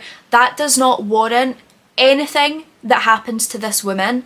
Let me just put that out there. You could be drunk as a skunk, flat on your ass. That does not give people the right to do what they do to this woman, because it's vicious, it's monstrous, and it is goddamn evil. But Margaret at this point, you know, she's a bit drunk, she's tripping over her words, kind of staggering around, and she's sitting speaking to the Drifters ladies. Now, she's talking away, things get a bit heated, and this would lead to an eventual fight with Sandy Pearson, one of the Drifters' wives. Once this fight had been broken up, Apfel, he took Margaret over to the side. He has a stern word with her, like, what are you doing? You know, these are my friends, because he's a Drifter as well. Margaret is a bit angry at this point because Sandy Pearson had started this fight, okay? Margaret just defended herself. But Margaret decides, you know what, not worth it, I'm going to go outside, calm down, and she comes back a few minutes later. Now at this point, it's almost close time and the patrons of the bar are starting to make their way outside. Margaret and Apfel, they no longer feel welcome, even though Apfel is a member of the Drifters, you know, his woman that he's brought along. She's kind of ruffled some feathers, even though she's not really done much, right? She's just been drunk. We've all been there, like I said. So the pair of them leave, they go outside, they get in the vehicle, and all of this now is what Apfel says about what takes place in this vehicle. He says that Margaret starts berating him, shouting at him, screaming at him, hitting him. Apparently she slaps him across the face. He then slaps Margaret across the face and tells her to get the hell out of the vehicle. When Margaret doesn't move, Apfel gets out the vehicle, goes round to the passenger side door, and he drags Margaret out. Outside the bar at this moment, we've got Margaret, Apfel, Chris Shavlik, Luckensmeyer, Hinton, Whitting, and Stumpner. So we've got some Drifters, DC Eagles, and then Chris Shavlik, who was, you know, tending the bar. Terry Apfel shouts over to Chris Shavlik and he asks her to beat up Margaret. Now Chris is like, oh, you know, he's just drunk, I'm just going to ignore him, and she walks over to her vehicle. Now because she didn't take up the offer to beat up Margaret, Apfel decides to do it himself. He is brutally kicking, punching, attacking Margaret. Margaret is on the ground and she's crying out in pain, begging him to stop, asking him, why are you doing this? Now Chris Shavlik, at this point, she shouts multiple times telling him to stop. But when Apfel finally stops beating Margaret up, he then grabs Margaret, shoves her across the alleyway to Luckensmeyer and the DC Eagles. And this is exactly what he says. He tells them, here, you can have her. You can fuck her brains out. This man, right? This monstrous, weaselly scumbag of a man is telling this gang of bikers, have your way with Margaret. I give you permission. As if it's his permission to give, right? He has handed her over. She's wounded because he has just attacked her. She's vulnerable. She's going to be left with these monsters and he's telling them, have your way with her? You evil scumbag of a man. Actually, no, we can't even call you a man, okay? You're not a man. You're just a hideous monster yourself. At this point now, Terry Apfel, he takes off. He doesn't care about what happens to Margaret. The DC Eagles and Luckensmeyer from the Drifters, they start brutally beating and attacking this woman. Chris Shavlik does shout and tell them to stop a couple of times, and she later stated that every single time these men were kicking her in the ribs, she could hear her bones crack. Margaret's bones were cracking from the force of these kicks. Margaret even shouted out, "What's happening here? Like, what are you doing to me? Please just let me go." She's begging for her life. She's begging for help. And Chris Shavlik, once Lukensmeyer tells her to go home, she gets in her vehicle, and that's exactly what she does. She goes home. She said it wasn't unusual for bikers to mistreat women. It wasn't unusual for them to have their way with women. And more importantly to Chris, she didn't want to get herself in bother with any bikers. She didn't want them thinking badly of her and possibly coming after her, so she doesn't even call the police. She gets in her vehicle and she drives home. After hearing Margaret be so brutally attacked that her bones are cracking, she can hear it, it's loud, she goes home, goes to bed. Lukensmeyer then decides it's time to reopen the back 40, but this time it would only be for the 5 of them. The 3 DC Eagles, they are still beating Margaret as Lukensmeyer reopens the bar, and then they drag her back in by her hair, by her arms, whatever they can grab. She is coming in against her will. Margaret is trying to limp along. She is groaning and moaning in pain. She's whimpering. She is in agony. And these men, they just start pouring beers, chatting amongst themselves.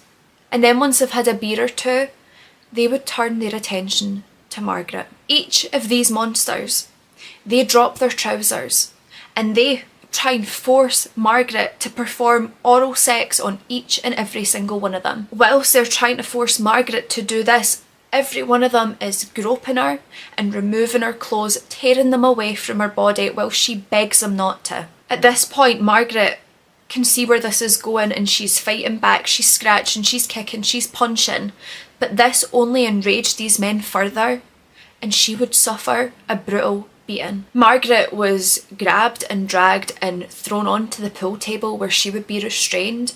The men were coming at her with cue sticks, sticks that you play pool with, and they were whacking her so hard with these that some of them even snapped in half. Not only did they use these cue sticks to physically beat Margaret, they also used these cue sticks to sexually assault her. Mark Hinton at one point, he took this cue stick and he took a cue ball and he used the cue stick to shove this cue ball inside of Margaret. Her legs had been restrained. All the men laughing and joking, thinking this is great, whilst Margaret screams out in agony. It would be 3 a.m. when these men decide they're finished with Margaret. It's time to leave. She was taken back into this bar at 1 a.m. She has endured 2 hours of physical and sexual assault at the hands of these monsters. At this point, Margaret's conscious, but she is in complete shock. Her brain is in survival mode. The coroner had later concluded that at this point, whilst Margaret is still alive, she would be feeling pain over every single inch of her body, internally and externally. The men leave Margaret trembling in pain and agony, crying, and they demand that she puts her clothes back on and she better do it quick. She's trying her best, she's grabbing as much as she can, as quick as she can, but these men are so demanding and she's so terrified that if she doesn't do what they say, if she's not quick enough, they're going to subject her to further torture. She's not able to get her socks on, she can't even zip her trousers up before being forced to exit the bar. Margaret at this point is being dragged over to the vehicle. She is silently whimpering in pain, just hoping that if she can survive this, if they just drop her off in the middle of nowhere and she can survive, at least she'll live. She'll live with mental scars and physical scars that might not heal, but she'll live. Margaret is so in shock, and her hair has been matted to her face by her blood and by her tears. She is just a poor sight to look at, and poor doesn't even cover it. It's just horrifying. And these details, they're not easy for me to say, and I don't enjoy sharing them, but you need to know what these men did to her, what she suffered through. I'm not going to sit here and say they essayed her, okay, because it takes away from what this woman endured. It takes away from her case and what she fought through. Now, once Margaret had been forced into the vehicle, the 5 of them, they drive up to the Packerland Packin manure clean out, Once they're there, Hinton, he wanted to prove himself to the group. He was relatively new to the DC Eagles, and he was willing to do whatever he could to prove himself. So he drags Margaret out the car, he drags her far away from the car into the manure pit, and Margaret this whole time is thinking, they're going to leave me here to freeze to death, but at least if I'm left here, there's a chance that I'm going to live. However, once Margaret was exactly where Hinton wanted her to be, he grabbed Margaret across the chest, then grabs his knife, and he slits Margaret's throat. And then he just watches as Margaret clutches at her throat, almost trying to beg for help with this look of complete desperation. And he just watches as she bleeds out into the snow-covered manure pit. Now at this point, we come back to the investigation and what happens to these men. Now, luckily, the police, they receive many eyewitness testimonies that stated that Margaret Anderson was last seen alive at the back 40. Witnesses had seen that Margaret got into an argument with Terry Apfel and that he had physically assaulted her outside of the back 40. Then witnesses had actually witnessed as Terry Apfel shoved Margaret over to the DC Eagles. Other eyewitnesses had told the police that they had seen Margaret be further assaulted by these bikers and that they witnessed her being dragged back into that bar against her will. So police now know at this point Margaret, she was last seen with a group of bikers, and they would go and speak to lower level bikers and also patrons of the bar that weren't actually tied to any biker gangs. Now within the biker community, the rumours regarding Margaret's death, these started spreading throughout the biker community. Everyone's hearing about it. And the reason they're hearing about it is more to do with the fact that the DC Eagles could not keep their mouths shut. They were proud. They were boasting about what they had done to Margaret, openly discussing the evil and sadistic torture that they inflicted upon her. Now, due to the complete horror that had unfolded inside the back 40, many people were scared to speak to the police. They worried that had they told the police what the DC Eagles had done, they might be next. The same might happen to them. And one of the main reasons they thought the same could happen to them was because the DC Eagles had openly threatened the lives of anyone who dared to open their mouth. However, there would be people within the inner circle of these bikers, and they were willing to become police informants and tip off police about what they had heard and what they knew. Now, with this, police, they obtain a search warrant for the back 40. They go in, they collect evidence, so blood samples, carpet fibres, any hairs that fell off the pool table, they sample that as well. They also take the pool cues for examination, and it is very clear to the police at this point. There's been blood in here. Someone's tried to clean it up. They've not done a very good job. They must not have been using their Zaflora. But there's blood everywhere. This attack started here. And with all the evidence that had been obtained and, you know, with the informants' tips and things like that, although the attack had started there, it hadn't finished there. The murder had occurred at Packerland Packing. And whilst these informants are providing tips and testimony, the police need more. They need something concrete. They need names, they need locations, they need everything that they can possibly get to obtain a warrant for arrest. So police, they decide they're going to go around these lower level gang members, these ones who haven't quite made it yet. They're going to start threatening their freedom. If you don't start talking, you'll face charges relating to the murder and withholding information that could lead to an arrest for a murder case. So you better start yapping or we're going to lock you up. And very quickly, they all start singing like Johnny Cash. They couldn't hold it in any longer. Because through these threats, the police would finally be given the names that they require to make their arrest. The names provided were Mark Lookensmeyer, Mark Hinton, Randolph Whitting, and Dennis Stumpner. Now, Mark Hinton, he would be the first to be arrested, with him being arrested in January of 1984. Now, Mark, he was hopeful that because he had stayed local to Green Bay after the murders, because he didn't flee, surely he would look innocent. You know, guilty men flee. I'm not fleeing because I want to look innocent.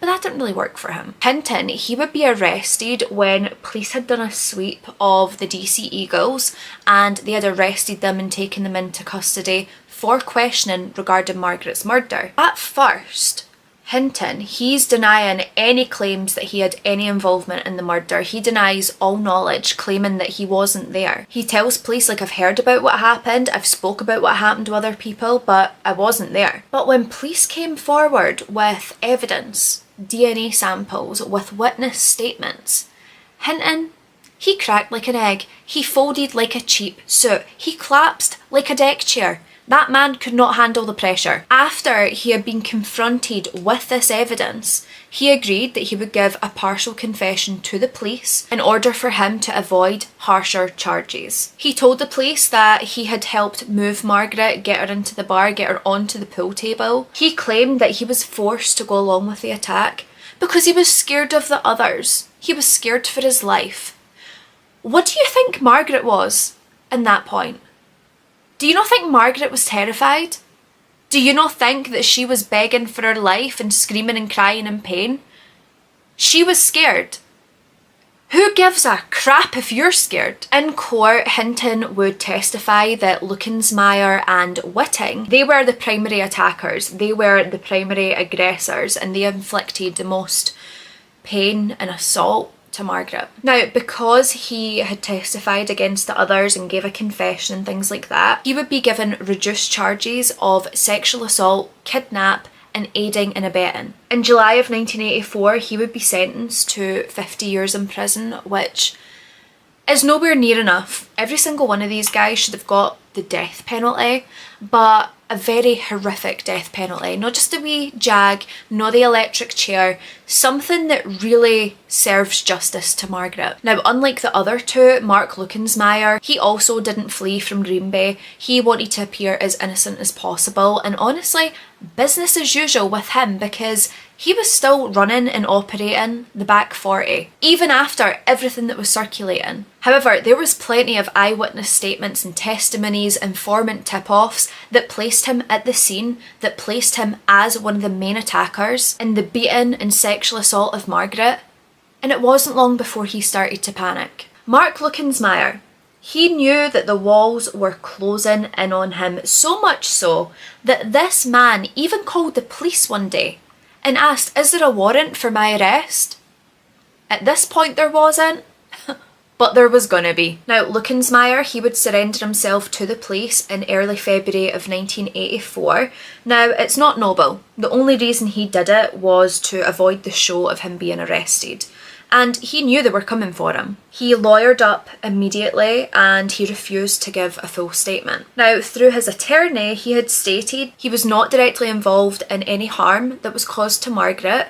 He had only witnessed part of the beating, but not all, and he didn't participate. However, with the evidence, with the DNA, with the statements, police knew this was lies. So he is charged with kidnapping, sexual assault, aiding and abetting. During his trial, he would eventually plead no contest to the charges of aiding and abetting, and the reason for this was to stop it going to like a full trial for him. He never admitted to his full role in Margaret's death, and in July of 1984, Mark Leukensmeyer would also be sentenced to 50 years in prison. 50 years, that's just, it's not enough. It is not enough. And honestly, in this kind of case, I don't think anything's enough.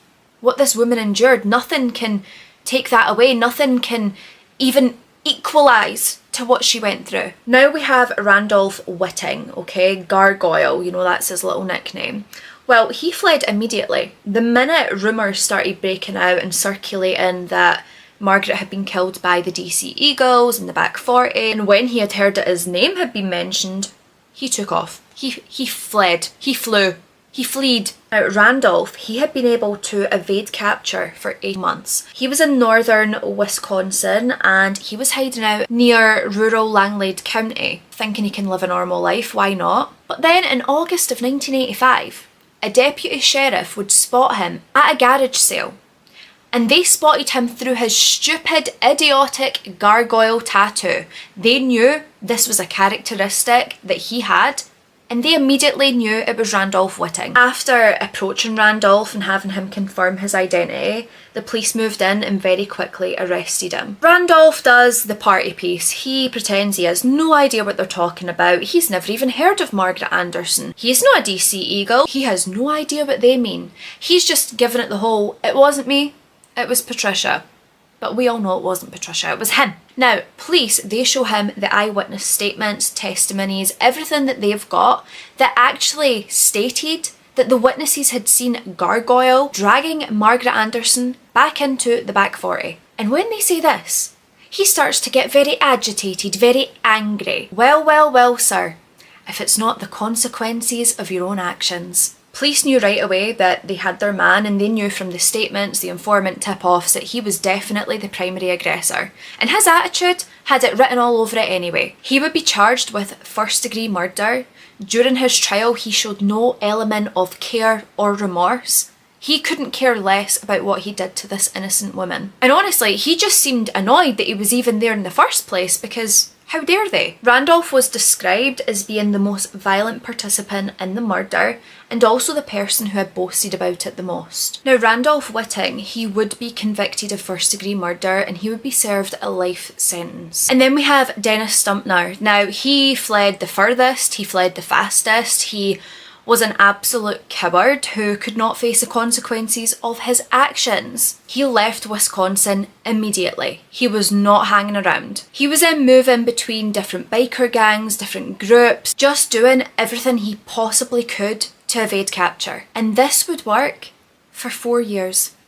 4 years this monster got away after committing the worst, most heinous crime. However, Dennis Stumpner, he would be arrested in March of 1987 because his story had been circulated on America's Most Wanted, which, if you're not aware, is basically a TV show that helps to catch fugitives. After the story was shown, a viewer immediately recognised Dennis as someone that he knew, and he contacted the police and gave up a location for Dennis. When he was arrested, he was incredibly paranoid and angry, he was anxious, he was just a mess, to be absolutely honest. He refused to cooperate at all, but when he eventually did, he claimed that Margaret had brought all of this on herself. This was all Margaret's fault. Margaret had attacked the bikers and they just defended themselves. What self-defence involves you sexually assaulting a woman so heinously, using a cue stick, cue balls?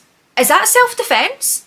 Have I got the meaning of self-defence mixed up with something else? Because that's not what it sounds like to me. But honestly, this guy's whole testimony and statement was just an absolute eyesore, because 1 minute he's there, the next minute he's not. 1 minute he participated, but he only hit her, but then he did nothing. And then he was like, no, okay, so I was there, but I only restrained Margaret.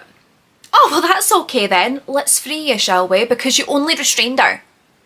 Loser. Finally, Stumpner, he would plead guilty to some charges, reduced charges of course, because, no one takes accountability in this case. And in October of 1987, he would finally be sentenced to 50 years in prison. 50 years. The guy's been on the run for 4 years and he still gets the 50? That does not make sense to me. I'm sure every single one of us who are sitting here today talking about this case, I am sure with all my heart, we all agree that these men, these monsters, they don't deserve to live a normal life. They should never be given the chance. They don't deserve a life at all after what they put Margaret through and what they did to her. And I am so devastated and furious to tell you that every single one of these men, they're all out of prison now. All out of prison. And I just can't believe that people this evil can actually be released. There is no justice in that. Mark Hinton, he would only serve 23 years in prison. He was released in the summer of 2007. He now resides in Oxford of Wisconsin, living a normal life. He remains a registered sex offender, but that doesn't do nothing. Let's be absolutely honest here. Being on the sex offender register doesn't really do anything for any victims. They can still target victims. It does absolutely hee-haw. Mark Luckensmeyer, he would serve 24 years. He was paroled in the spring of 2008. He now lives in Denmark, Wisconsin, and he is still a registered sex offender because apparently that makes everything okay. Dennis Stumpner would also only serve 24 years. He was paroled in January 2011. He now lives in Berlin, Wisconsin, and he too is a registered sex offender. Lastly, Randolph Whitting.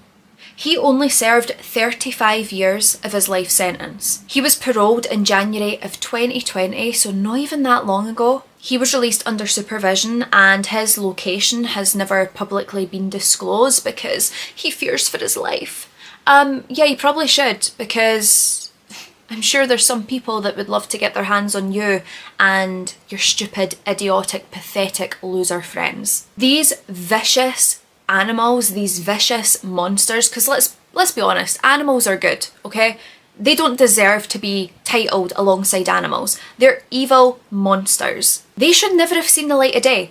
In fact, they should have been thrown into a lion enclosure with a bunch of hungry lions and left to fight for their life and get torn apart bit by bit. And even then, I'm not sure that's punishment enough. My heart and my prayers go out to Margaret. They go out to her family, her friends, everyone who loved her. She truly seemed like a kind person with this big heart, this big smile, and this wicked sense of humour. She should have been able to watch her son grow up, hit all these different milestones, and she herself should have been given the opportunity to go through her own milestones. But those monsters took every single opportunity away from this woman and they broke a family. May Margaret rest in eternal peace and may those monsters rot in hell.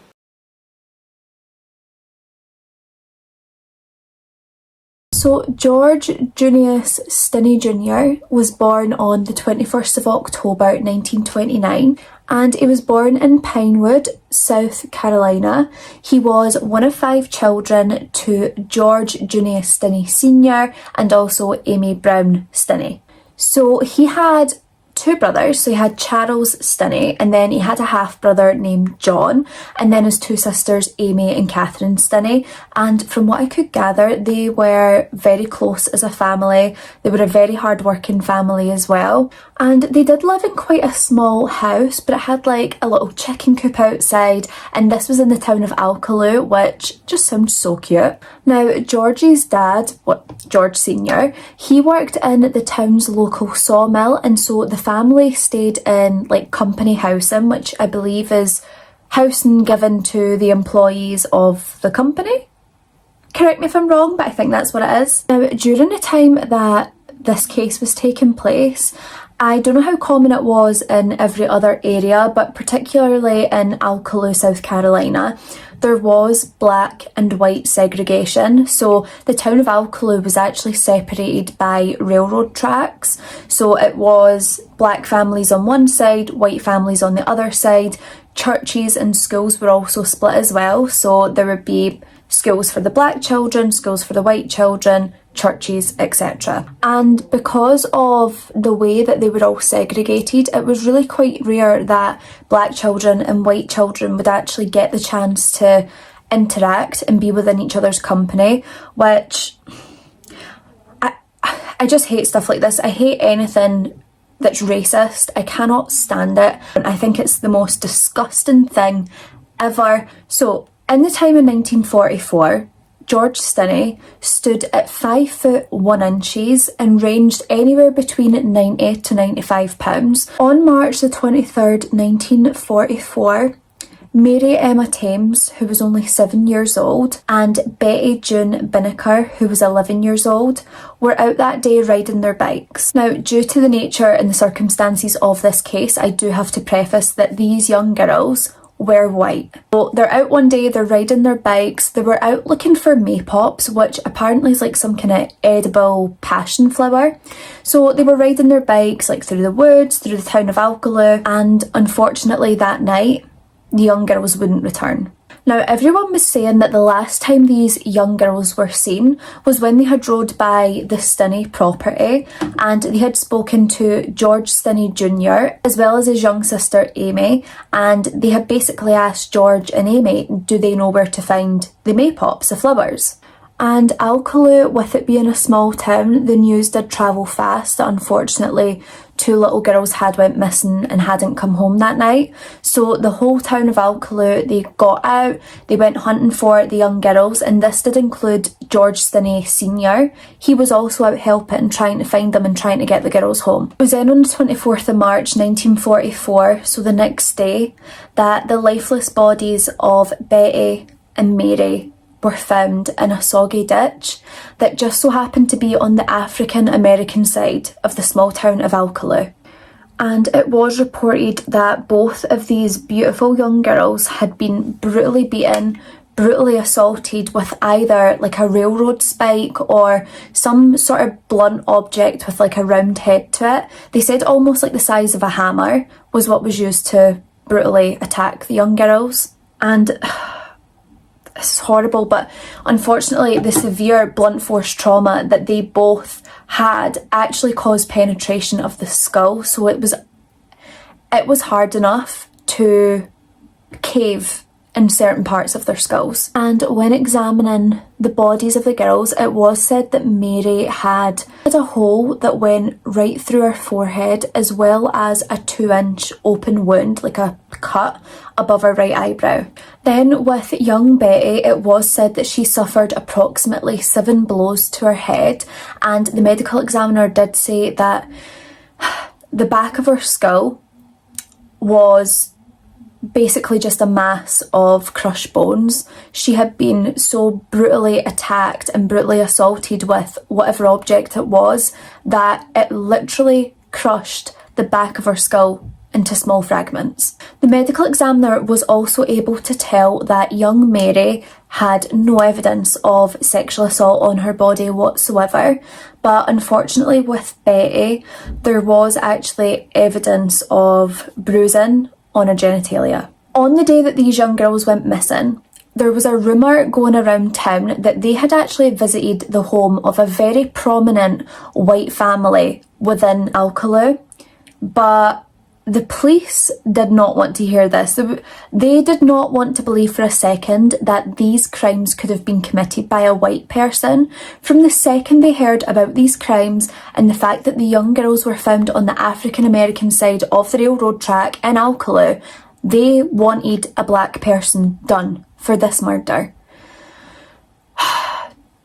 I hate this stuff, and do you know what's so sickening is the fact that they're jumping the gun and deciding that they believe it's a black person that's committed this crime when the father of George Stinney Jr, was one of the most helpful people in trying to find these young girls. He wanted to get them home to their family, but because of their skin colour, they're automatically seen as the criminals.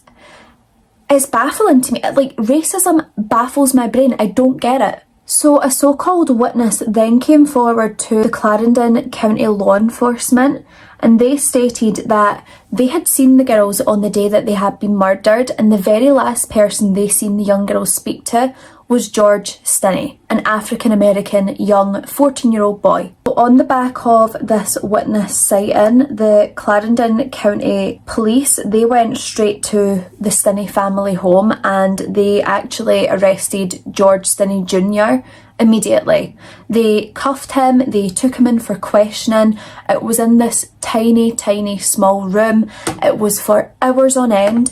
He wasn't allowed an attorney. He wasn't allowed any witnesses, and his parents weren't allowed to be present either. Now, I will also state that when George was arrested, his brother John, his half-brother John, he was arrested with George, but he was basically let go straight away, and it was just George that they were focusing on. So once George had been remanded in custody, he was then not allowed to speak to his parents, his siblings, or anyone until after his trial and conviction. He wasn't allowed to see anyone. This poor boy, this poor young child at 14 years old, was not allowed to see anyone during the scariest time of his life. There was no comfort for him whatsoever. Now, one of the police officers that were interrogating George for all these hours had actually said that George had confessed to murdering both Mary and Betty after his plans to have sex with one of the girls failed, so ultimately he believed that he just needed to kill them. An officer by the name of H.M. Newman had declared in a handwritten statement saying, "I arrested a boy by the name of George Stinney. He then made a confession and told me where to find a piece of iron, about 15 inches long. He said he put it in a ditch about 6 feet away from the bicycle." And Newman had refused to confirm where George Stinney had been detained, because there was rumours going around the town that a lynch mob was going to form, and because of this, not even his parents were allowed to know where George was being held. And obviously in this environment anyway, it's going to be so stressful for his parents and his siblings, not even knowing where he's being held, but also that he's having to go through this awful time all alone, without his mum, without his dad, without that comfort from them.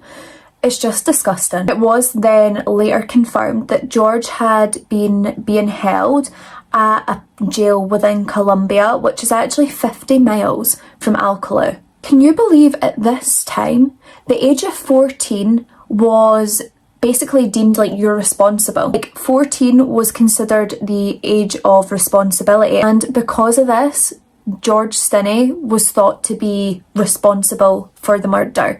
Now, let me just take a second here, right? This poor boy is going to go on trial and he will be convicted over something, words spoken by an officer. There was no signed confession, there was no taped confession, obviously, but there was nothing on paper that said that George Stinney admitted to this. And then, following the arrest of his son, George Stinney Sr. actually ended up losing his job at the local sawmill, which therefore meant that his family then got evacuated from the company housing that they were in, and the family did wind up having to completely leave the area because they were in so much fear for their lives, because everybody was after them. Everybody was believing that poor George Stinney Jr. was guilty of these horrific crimes. But the entire proceedings against George Stinney Jr., and this included the jury selection, all took place on April the 24th, 1944. Fortunately, because the Stinney family didn't have a lot of finances, George Stinney Jr. was appointed like a court-appointed attorney, which ended up being Charles Plowden. In my opinion, this man had no intentions of ever giving George Stinney Jr. the defence counsel that he needed for this trial. It's worth saying as well, with Charles Plowden, he was a tax commissioner that was actually campaigning for election to local office. Do you think that that man had any intention of getting a young African-American boy off when it was going to be the white community deciding who got voted in? I don't think so. No, not at all. This man had no intention of defending George Stinney Jr. and I will die on that hill. George Stinney Jr. deserved better. So 3 officers went up and testified in court to say that George Stinney Jr. had confessed to them. Not once did Charles Plowden even comment on it, let alone challenge them. He just let them testify, do their thing, step off, no cross-examination, nothing. There was not a single time in this trial where Charles Plowden made any attempt to defend George, and the prosecution had actually given 2 very different presentations of George Stinney's confession, so they did not match up, they did not line up, not even close. There were so many differences that could easily have been picked apart, but Charles Plowden just ignored it. In one of the so-called confessions that I do not believe happened, it said that George Stinney was attacked by both of the young girls after he tried to help one of the girls get out of the ditch, and then apparently George Stinney killed both of them in self-defence. That's the first so-called confession. In the other version, they tried to say that George Stinney was following these young girls and he first of all attacked Mary before then attacking Betty. For no reason. And I need to state once more that there is no record of a confession from George Stinney Jr. Not a single thing. There is no written confession. The only thing they have at this point is the verbal confirmation from that police, Newman, him, HM Newman, him. He is to blame. So other than the 3 officers who testified, they only then called another 3 witnesses. So the first witness that the prosecution called to the stand was Reverend Francis Batson, and he was actually the man who had discovered the bodies of the 2 young girls in the ditch. And then the other 2 were the post-mortem examination experts who performed a post-mortem on both the girls. The court also allowed the discussion of the possibility of rape. Now, during the trial, there was more than 1,000 white Americans crowding the courtroom. Not a single black American was allowed to enter the courtroom whatsoever, and apparently at this time that was pretty typical and pretty normal, which it should never have been. It should have been that anyone and everyone could go into that courtroom and watch that trial unfold, because I can't help that if we had some of the black community of Alcaloo in that courtroom, someone would have made their voice heard. I also think a huge part of this that's just so disgustingly wrong is that George Stinney Jr was tried in front of an all-white jury. An all-white jury in this time period, it's only going to go one way. And honestly, just when you think that this whole thing cannot get any worse, it really does. The jury deliberated for only 10 minutes before deciding that George Stinney Jr was guilty of murdering both of those young girls. Then Judge Philip H. Stoll decided on that day that George Stinney was sentenced to death by electrocution on April the 24th, 1944. A 14-year-old boy being sentenced to death for something that there is no evidence against. There's no evidence against this young boy to say that he's done it, apart from that Newman who gave like a written statement that didn't even confirm anything. George didn't sign anything, George didn't say anything, and George didn't confess to anything. It's also worth just concluding to you guys as well that for this trial there was never any transcript provided. There was no appeal by George Stinney Jr.'s counsel. There was no means to help the boy. They were just like, okay, he's guilty, sentenced to death, that's it, done. Now, George Stinney's family did of course appeal this, along with the help of the churches and also the NAACP. They actually appealed to Governor Olin D. Johnston in the hopes that he would grant clemency for George. I think the main thing that they were going off is his age, the age of 14. Should he really be sentenced to death when there really isn't enough evidence to convict the boy? And this really surprised me, if I'm honest, but most of the pleas for clemency came from white women within South Carolina. There was other pleas that came from other white people that basically gave affirmations of white supremacy, but also requested clemency given young George's age, and they believed that no 14-year-old should be sentenced to death regardless of the crimes committed. See, just saying the words white supremacy just makes me feel sick to my stomach. Nah. A really sad thing is as well is that there was also other white people who wrote in and begged the governor to go ahead with the execution, begged the governor to sentence George to death and let it all go ahead, which he did. Now, the governor actually visited George Stinney in the death house 2 days before his sentence, and this is what he had to say after it. I am going to read this word for word because I don't want to mess it up, because I think this is absolutely disgusting and I just want you to hear it word for word.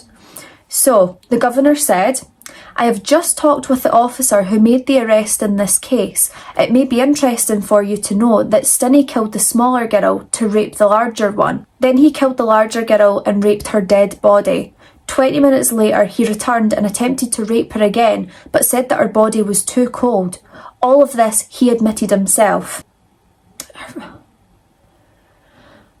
Again, there's no evidence of this, bar the governor's own bloody words trying to say that this is what happened.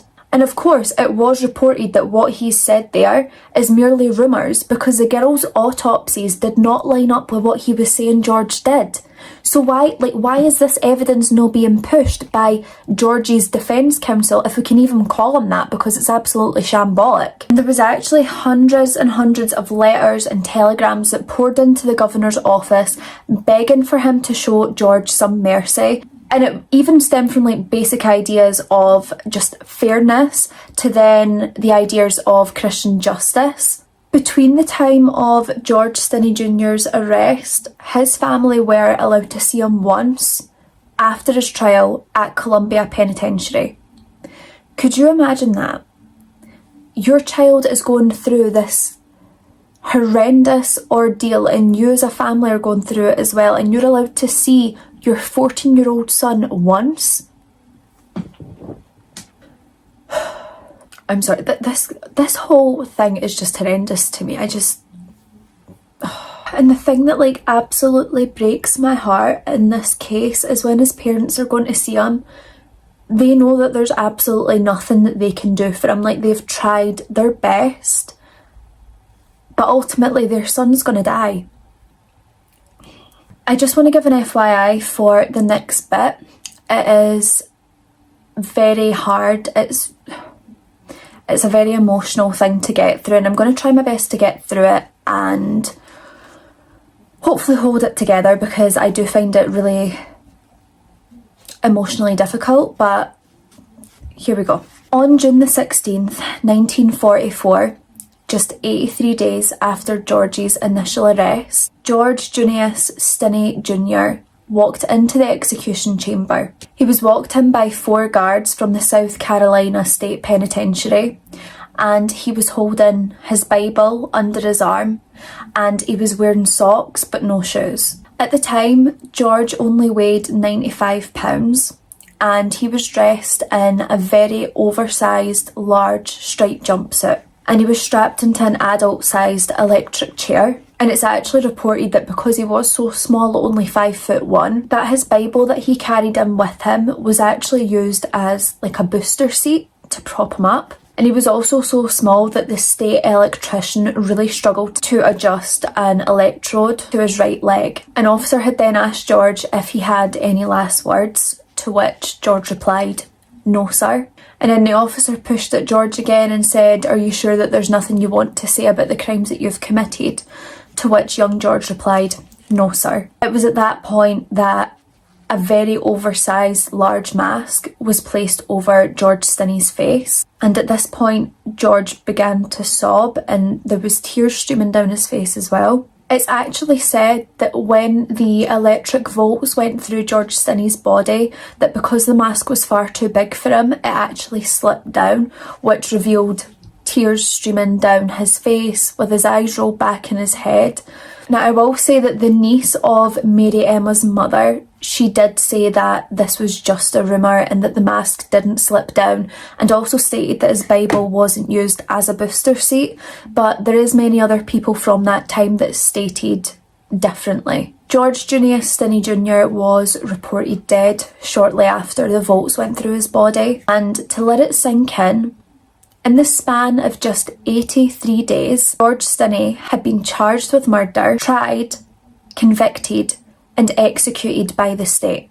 In 2004, there was a local historian by the name of George Frierson, and he had actually grew up in Alcaloo, and he began researching and looking into George Stinney's case when he had seen a newspaper article about it. With this, the work that he was putting into the George Stinney case actually began getting quite a bit of attention, specifically from South Carolina lawyers. These South Carolina lawyers ended up putting in several countless hours worth of work, reviewing historical articles, old documents, whatever they could find. They also were trying their best to find any witnesses or evidence that would help assist in the possibility of exonerating George Stinney all these years later. Now, Frierson and the pro bono lawyers that had happily came on board and really wanted to help, they did first seek relief through the Pardon and Parole Board of South Carolina, and George Frierson had actually stated in interviews that there had actually been a name floating around of someone who was actually thought to be the real culprit of the murders of Mary and Betty. And apparently that there was a deathbed confession by a member of a very prominent white family in Alcaloo. I don't know if you remember, but it was said that on the day of the murders of the young girls that they were actually last seen at the house of a prominent white family in Alcaloo. But those were disregarded and they immediately went for George Stinney. And it's very much worth stating that within this family, there were members of the family who were actually involved and served on the initial coroner's inquest jury. And with this, they had recommended that Stinney be prosecuted and therefore executed. And it was actually said that there was very compelling evidence that stated that George Stinney was actually innocent of the crimes that he was executed for in 1944. Like, there was compelling evidence to say that he was innocent. The prosecutor at the time had relied solely on one piece of evidence, which wasn't even evidence because it was the unsigned confession of a 14-year-old, apparently, that H.M. Newman had stated. And let's just remember that this same 14-year-old was deprived of counsel, deprived of any support, deprived of any witnesses, and also deprived of any parental guidance because he got to see his parents once. And even his defence lawyer, who failed to call any useful witnesses to the stand or appeal his conviction of execution. He was failed in so many ways, it is actually ridiculous. New evidence in the court hearing of January 2014, and the testimony included from Stinney's siblings that Stinney was with them at the time these murders were committed. There was also an affidavit introduced that was from Reverend Francis Batson that actually said with the girls, when he had pulled them out of the water-filled ditch when he found them, in his statement he actually recalls that there wasn't barely any blood in or around the ditch, which made Batson assume that the bodies had been taken from elsewhere, like the murder was committed elsewhere, and then the girls were thrown in the ditch on the African American side of Alcaloo to frame someone. Then we also have Wilfred Johnny Hunter, who was imprisoned with Stinney at the same time, and he said that Stinney told him all the time that he was not guilty. He did not commit these crimes, he did not hurt those girls, he was not guilty. And this was in prison when he had nothing else to give, and he was still adamant of his innocence, and Wilfred Hunter 100% believed him. And Stinney had actually told Hunter at the time that he was forced into making this confession, and he actually testified that for him as well. On December the 16th of 2014, rather than allowing a new trial, Court Judge Carmen Mullen vacated Stinney's conviction. Judge Mullen had ruled that George Stinney Jr did not receive a fair trial, and he was not effectively defended, and also his Sixth Amendment rights had been completely violated. Judge Mullen had actually ruled that the confession that was apparently given by George Stinney would very much have been a coerced confession and therefore would have been inadmissible. She also said that she found the execution of a 14-year-old child to be absolutely cruel and a very unusual punishment. She also said that his defence failed to call the witnesses required or even violated his right to appeal the trial as well. And I just want to read this bit word for word that I've got written down. So it says, Mullen confined her judgment to the process of the prosecution, noting that Stinney may well have committed this crime. With reference to the legal process, Mullen wrote, "No one can justify a 14-year-old child charged, tried, convicted and executed in some 80 days, concluding that, in essence, not much was done for this child when his life lay in the balance." Yeah, absolutely retweet. George Junius Stinney Jr was exonerated of all charges in 2014, 70 years after he was convicted and sentenced to death. Stinney's siblings actually lived to see their brother's name be exonerated and cleared, which they just couldn't even put into words. The relief and the weight that was lifted when George's name was finally cleared. And while that doesn't bring George Stinney back, it certainly lets his legacy rest as it should, innocently.